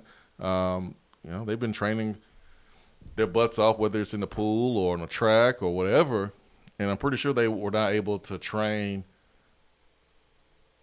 self-quarantined or isolated. I'm pretty sure they were around other people, and so that uncertainty of okay, am I around someone that has the coronavirus? Because again, it travels asymptomatically, and so you can contract the virus without having any symptoms at all, or you can pass it without having any symptoms at all. And so at least they get that closure. So good for them. That's how I think about it. No, I completely agree. And at worst, it's just getting pushed back to next year. And now we get 2 Olympics in 3 years, or would that be 2? Yeah, 2 Olympics in 3 years now, because we'll have one in 2021 and then in 2024. Do you watch? Did I do that right? Or 2 and 4 years rather. I don't know. Yeah, I don't really know either, man. Do you watch the Winter Olympics? Are you a Winter Olympics guy? I am a Summer Olympic and a Winter Olympic guy. I am big Olympic fan. Yeah, it's hard for me to get into the snowboarding and all that stuff. I definitely prefer the Summer Olympics, but I do enjoy the snowboarding just because it is a skill I wish I had. I wish I had the long, luscious hair flowing out of the helmet, and I could spin 3 million times while flying through the air. I mean, Ben, you can. I mean, they have options now. Like, I saw a bald-headed dude with a cul-de-sac get some new hair glued on, haircut faded. I mean, lined up. Hey, man, he looked like it was his hair his whole time. So I mean, you can put in some locks if you want to. No one will ever know. I could, but that would not help with my bald, bearded, and buff brand. No, it wouldn't, man. So sorry, I have to think of something else to do. So yeah, that went down this morning. Is that the Olympics will be postponed, man? Because I was looking forward to Christian Coleman beating Usain Bolt. And the fact that Usain Bolt still in the position that he's in right now just speaks to how big of a freak he really is. Him and I thought he retired. Has he retired? Is he done? I thought he was done. Well, if he retired, then Christian Coleman's taking the crown then. I wanted to see Christian Coleman. Yeah, Usain Bolt retired in 2017. Oh, he retired. Okay. Didn't know that. So Christian Coleman would have been the new fastest man in the world from the Olympics. I think he has already beaten a couple people there in different events. But the Olympics, this would have been Christian Coleman coming out party for sure. Yep, and Justin Gatlin too. We are track you, baby. And Justin Gatlin's been doing it forever. That's just. I wonder why. Juices and berries. Yeah, juices and berries. Supplement. The same juices and berries that Barry Bonds was on? No, absolutely not. Justin Gatlin is a Vol. He would never do something like that. Did I mention today is Peyton Manning's birthday? It is. And you did. It's Peyton's birthday, man. You also mentioned that Jalen Johnson was transferring, and by the response on Twitter, you would have think that Admiral was transferring or declaring for the draft again. Look, I like Jalen Johnson, the person. He was a great, I say great kid. even though he's the same age as me or barely younger than me. But he is a great person. He is somebody that, from a character standpoint, you want associated with your basketball program. But as a fourth-year junior, as a rising, there is a kid outside in my cul-de-sac that just kicked a soccer ball and hit my wife's car. Yeah, you got to go snatch them up, like Ice Cube and Day Day from Friday when the old boy was kicking over all the trash cans. You got to go rough him up. His dad's out there, so I won't go do it. But he touches the charger, then something will have to be said. But Jalen Johnson, like, you want his type of character around the program, but he should be producing more at this point in his career. I mean it's really as simple as that. Just the truth, man. Let's get to the phones, and then we will take a break. Let's get to Memphis, Maine, or Lion, Maine. There we go. The Lion, Maine. Sorry about that. I read it We went wrong. through a little bit of a name change over last week. What are you doing over here, man? What you, Muhammad Ali or something? Cassius No, Clay? I watched this incredible documentary called The Tiger King. Okay. And like over the week, and I hadn't had a chance to call last week, so I kind of failed in that inconsistency realm. Okay. If y'all haven't picked it up by now, that this is CMAC. Hey, good morning. I picked up on it. Well. I picked up on it. Yeah. Good morning, C-Mac. Good morning, Swain. Good morning, Ben. It looks like you're in a church or a cathedral. Good morning, NC Mac. I am in a church. It's funny that people keep making that comment, and now every day when my wife sees me after the show, she always says, "How did people make fun of my decorations today on the show?" Oh, man, y'all hurting Mrs. McKee's feelings. Don't be doing that. It's the wreath. It's the wreath. I know. I tell her. They're not making fun of them. It's just a funny background. It is. Put a poster up or, something. No, I know better than to try to put a poster up in the dining room. You can't change it now, man. You can't change it now. He's in too deep, ain't he? Yeah, man. You got to roll with it. You bounce well put, a couple pews in there, get you a couple hymn books, go all the way. You can have Wednesday night. Well, I guess virtually you can have Wednesday night Bible study. Yeah, host it right over there. You know the signs on the wall that tells you how many people have been to church, the attendance, and then the offering number. You might as well put that up there too. We had one of those in my church growing up, man. I was like, damn, we made some money last year. Why ain't nobody put a new doorknob on this thing yet, man? We're making a lot of money. There's a lot of people coming to church. I always kept up with that number every day. Well, I feel like every day going, but every other day. I always kept up with that number. The pastor tended to keep that on my church. Exactly, man. Exactly. He had a nice Cadillac, though. He had a real nice. Let me stop before. That's not right. But he had rims something too. I want to bring up some old stuff from last week. I want to ask y'all a serious question before y'all have to go to break. And then I want to try to be funny. So last week, Swain, I heard that I learned something about your high school playing days. You said that I didn't even know. You played against Phillip Rivers? Yeah, I played against Phillip Rivers my freshman year. That's crazy. Because he ended up going because you were talking about like how some schools were possibly recruiting him to go and play like safety. Yeah. Yep. Bama. I think Bama. Well, I don't know what position Bama recruited him to play, but I know they just didn't want him to play quarterback. So that's why he went to NC State. Yep, and ended up going to NC State and setting off some crazy good records, man. Yeah. That kid could spin it.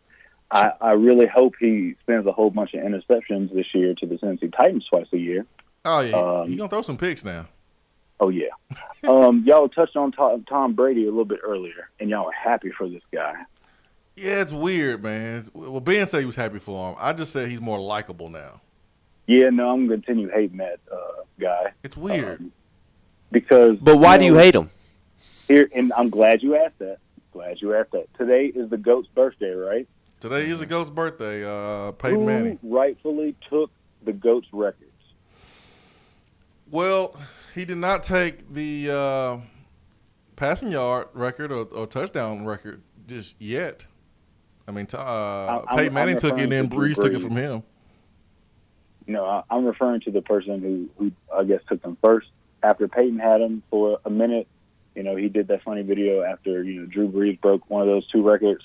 And I think Tom Brady is like 6th behind Drew Brees in touchdowns, and he has like maybe 3,000 yards left in passing yards. Man, Tom Brady is like the ultimate suck, man. Like Drew Brees can't go out on top. I guess it's that ultra competitiveness of Tom Brady, that makes him, the greatest, quarterback to play the position. As you said earlier, Swain, you got to give credit where credit is due, right? Yeah, man. You ain't capping for Bama, but you're admitting that they got an all-time great coach in the game. Yeah. And I think this is just a chess move for Tom Brady, knowing that he's chasing someone who is right there that he's going to see twice a year, and then he has to go through a gauntlet of younger, better quarterbacks like Aaron Rodgers and Russell Wilson to get to the Super Bowl. So in a way, I don't like him, or I'm not happy for him. I just see it for what it possibly could be, just the next level of a challenge, Yeah. So you dislike him because he is stat chasing, not because of him as a person. You doggone right. You think he's stat chasing? I know doggone well he's stat chasing. But why would the GOAT need to stat chase? Oh. It's Tom Brady, man. He still got that chip on his shoulder from when he was drafted. Enough about that. That makes me like him even more if he's got a chip on his shoulder. Program. I read something the other day that bothered me while it was supposed to be good news. I guess we were in the top 8 for some JUCO cornerback in like the 2021 class, but then in that same article, it talked about the possibility of that DB unit being completely depleted. Swain, could you give me some positivity to look towards in future seasons where, the schedule might be a little bit tougher in 2021, 2022, and what our DB room could possibly look like with some of the young guys we have on the team now and some of the incoming freshmen we can possibly see once all this stuff is over in the summer. Our DB group being depleted? After the 2020 season. So after Bryce Thompson leaves, possibly. Yeah, because in this article they were talking about, either Balin or, Alante possibly, leaving a year early, one of the two, if they continue balling out the way that they are. So not this season, after this season. Ooh, yeah. I can see that. I mean, if Tennessee loses 2 DBs early to the draft, then yeah. But I think you have Warren Burrell, that'd be a junior. Now you have to ask yourself about the other side, and maybe that's a position Key Lawrence can play at corner. But I think Tennessee addressing secondary this year, even though you have a lot of young pieces, you're preparing yourself for when or if you have guys like Bryce Thompson and Alante Taylor declare and leave. So, and plus you always got to have a ton of DBs anyways, man. You got to stockpile those guys anyways, because you're playing nickel, you're playing dime. The way offenses play today, they have a lot of receivers, and then with the zone read and the spread offense, and sometimes you need to sacrifice a slow linebacker for a fast DB that can tackle in space. And so you need a bunch of those guys really anyways. But I mean, when you lose 2 underclassmen, I mean, there's going to be a huge step back, and there's going to be a lot of young players possibly playing. And, yeah, it may feel depleted. See, Mac, that's kind of the way it works, right? Yeah. I guess that's hopefully when we get into that realm of reloading. Yeah. Right? Yeah. And hey, Ben, any more NC State pot shots before I go? None today, NC Mac. I appreciate it, man. Keep that hair game tight as much as you can. Sounds like you're struggling to find a barber, so I don't know if I'd be talking to my hair right now if I were you. I don't use barbers. I have a lady who does my hair, and she's great. Wait a minute. So you got long hair then?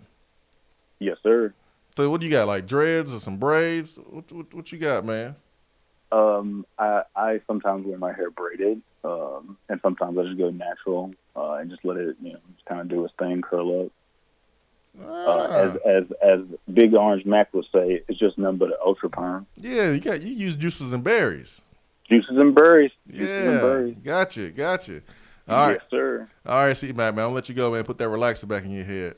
Oh, you funny. You real funny, Mr. Clean. Y'all take care. See you, man. We just jealous because we don't have any over here, so don't take it personal, man. We just jealous. That's all.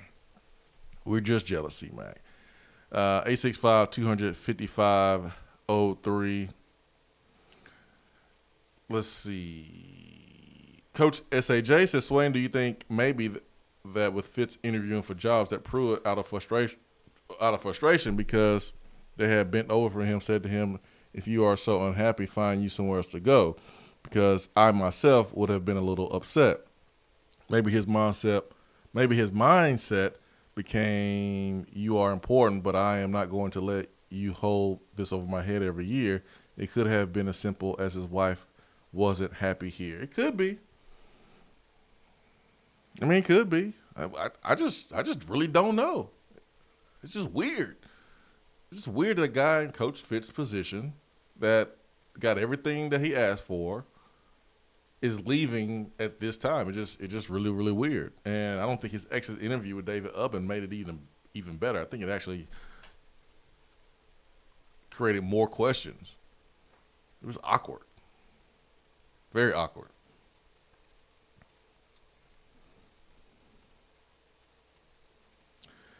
Also in the text box, some good stuff here. Teacher Vol says, good morning from Chattanooga. Thanks for keeping the show going. We have you guys cranked up as we prepare for the day of homeschool. Stay safe and healthy. God bless and go Vols. Vol Guy 78 says you need to watch All American on Netflix if you haven't yet. Oh, we in season 3 right now. Is it 2? We in season 2. I was watching a different show that I'm on season 3. But All American, yeah, season 2. We all up in season 2 right now. It came out Tuesday. It was released Tuesday, season 2. Tay Diggs. We are watching All American right now. So, yes, it's a great. It's a great series. It's funny in a lot of areas, but it's good. It's actually based on a true story. West Tennessee Vol says, no, he's not more likable. He played for Michigan and New England. Never likable. LOL. Talking about Tom Brady. Well, now he left. And he could have stayed. They wanted him to stay, but he said no to them. Can you separate the two? Can you still dislike the Patriots, but view Tom Brady differently, or are they always connected? I don't know. I'm asking that question. In Michigan, in football, really, they haven't been a threat unless you want to count Charles Woodson winning the Heisman. You don't count that, then okay, I get it. D. Cody, anybody else ready for these kids to go back to school? Love them, but man, it's time. Yeah, I'm thinking about dropping my kids off at the playground today. No one there, just dropping them off. All right, we'll be back in an hour. Y'all can play the monkey bars. Be back. 865-255-03. Hour 3 coming up.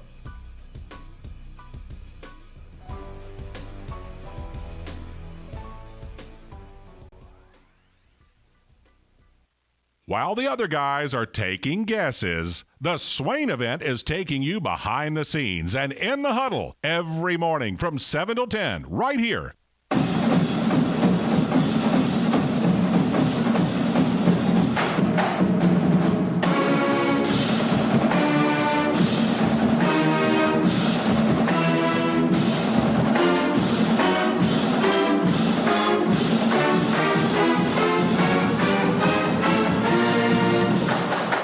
Hour 3 of the Swain event is brought to you by the Low T Center and lowtcenter.com. Do you know your numbers? Feel like you again. Let us help.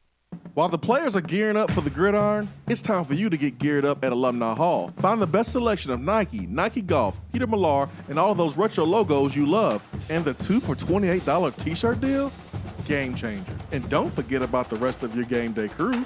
There are plenty of options for the entire family and to upgrade that tailgate. Shop now at one of their 6 convenient locations in Tennessee or 24/7 at alumnihall.com. It's football time in Tennessee. Alcoa 10 Federal Credit Union, a place where you belong. Alcoa 10 Federal Credit Union has helped people save money for almost 80 years. Whether it's free checking, financing a vehicle, or purchasing that new home, Alcoa 10 is here to help you. Better rates, better service. Check them out at atfcu.com. Alcoa 10 Federal Credit Union, a place where you belong. Member NCUA. You're listening to the Swain Event, fueled by Dead End Barbecue. Check them out online at deadendbbq.com.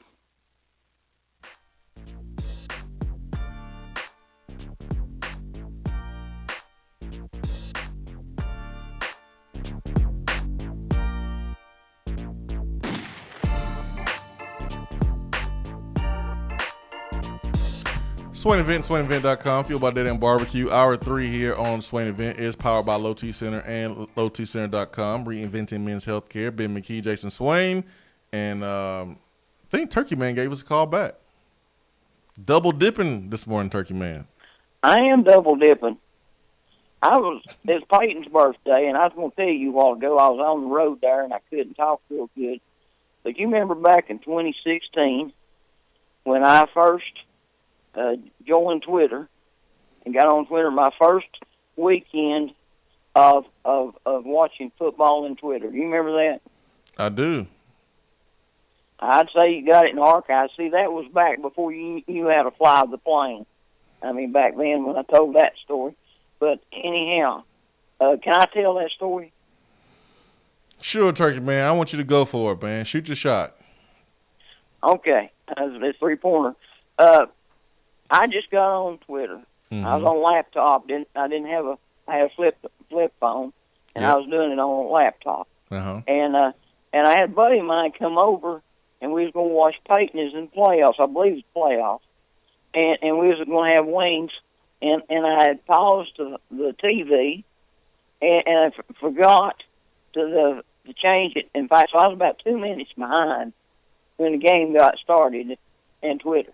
Mm-hmm. And so everything was happening so fast, and I say, "Hey, this Twitter's really quick." I said, "We're going to get an interception, or whatever it's going to be." I say Twitter's off, and I was talking.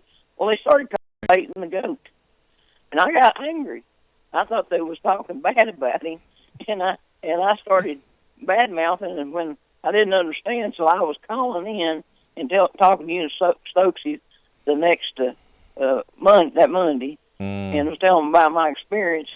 And Stokes was laughing, you was laughing, and I was trying to tell you guys that it's calling him a GOAT, and you was trying to tell me it was greatest of all time. And so you got me straightened out there, but that was way before you learned how to fly the plane. I do remember that, Turkey Man. That was and in honor of Peyton's birthday. I thought I'd tell you that. I do remember that, Turkey Man, and thanks for sharing that with us. So, Ben, were you part of the show then?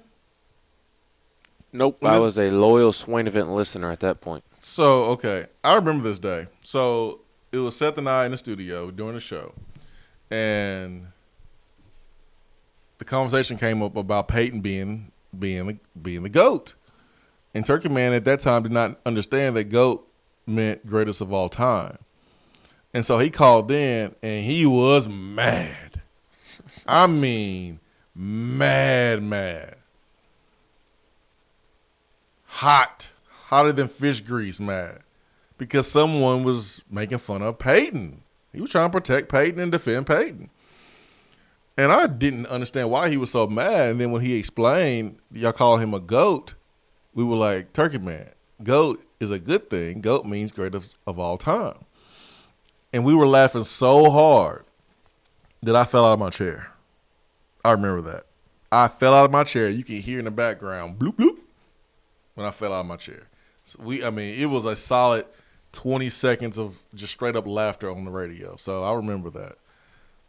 I'm glad Turkey Man called in and shared that with us. That's hilarious.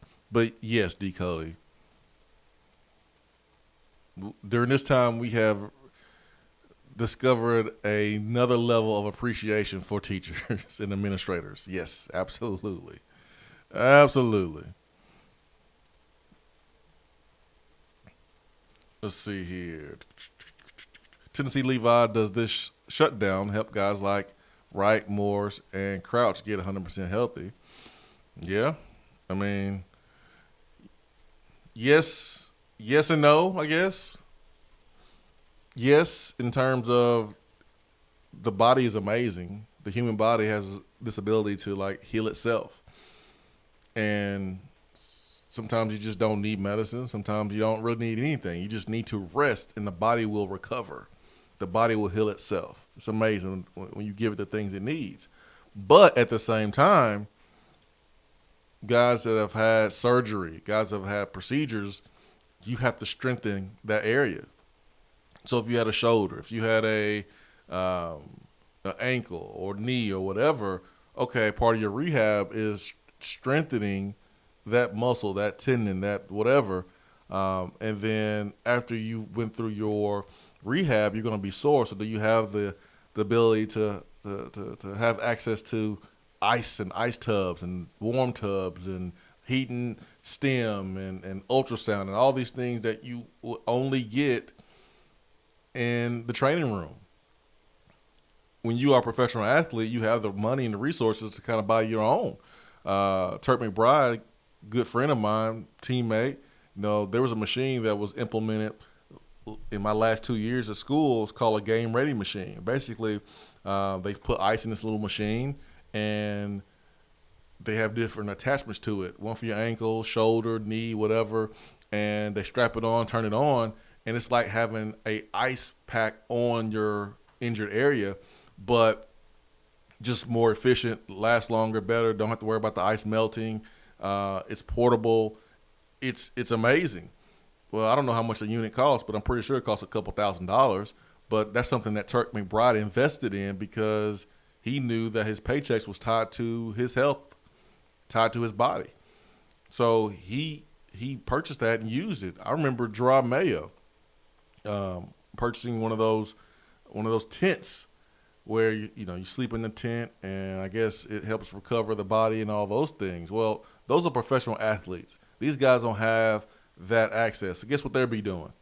They'll be going down to a local grocery store or gas station, picking up a bag of ice, maybe 3 of them, and putting it in mama's tub back at the house if they do have a tub. And that's how you'll ice up.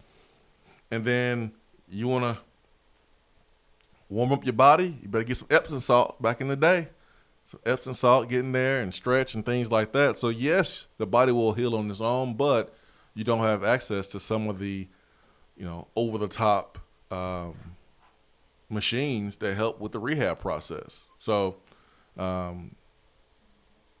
that's a couple different ways to think about these guys recovering from injury because they were not going to be out there during spring anyways.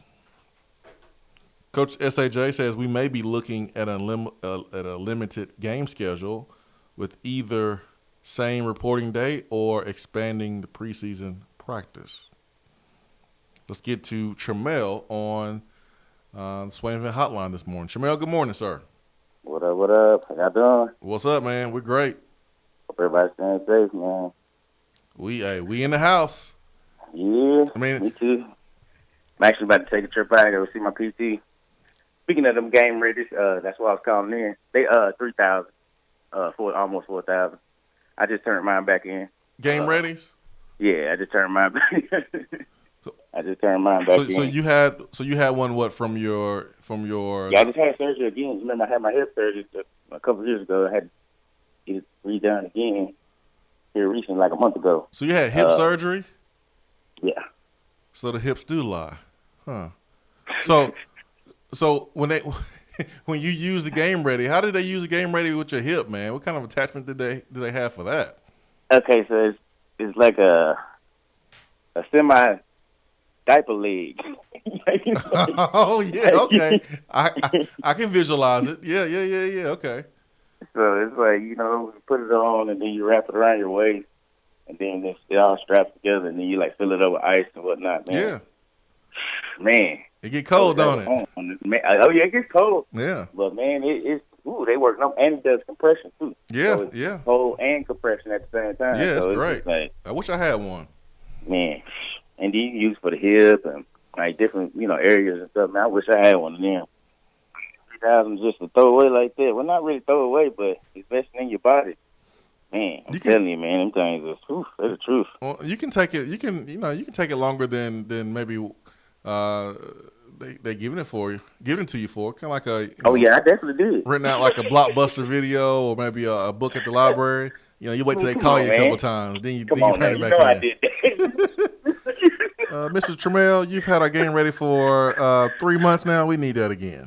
They called. They was like, "Yeah, you were supposed to anyway." Oh, man, my bad. Yeah, man. Use it while you can. I sent it back this week. Yeah, man. Yeah, so them game readies, man, they on point, man, for real. But the compression, man, I'm back walking now, which I think hopefully they got it right this time. But yeah, man, I just wanted to call in and kind of speak on those. You was talking about it, so kind of want to let people know about them. So it's an investment. You have to pay if you ever get a surgery done like that, I think you got to pay like $300 up front, but it's worth it. You'll have it for at least a month. And if you don't do that, then you're gonna be like he said, going to get ice and putting it in bags. That's the worst way to try to fill yourself back up. It is, man. Yeah. And I wonder, Trammell, thanks so much for the phone call, my friend. I wonder if guys like Kavaris Crouch and Wanye Morris and guys that were kind of at the beginning of their rehab or the middle of their rehab here in spring, were they given anything to take with them? Because, the game readies are just sitting there in the complex right now. No one is using them. Did they send home an athlete with maybe some of the equipment to help with their rehab process? That's a question I don't know the answer to, but I would, because Wanye Morris and Darnell Wright and those guys are very, very important to the success of this football season. 865-255-03. Be right back. Stay with us. Hour 3 of the Swain event is brought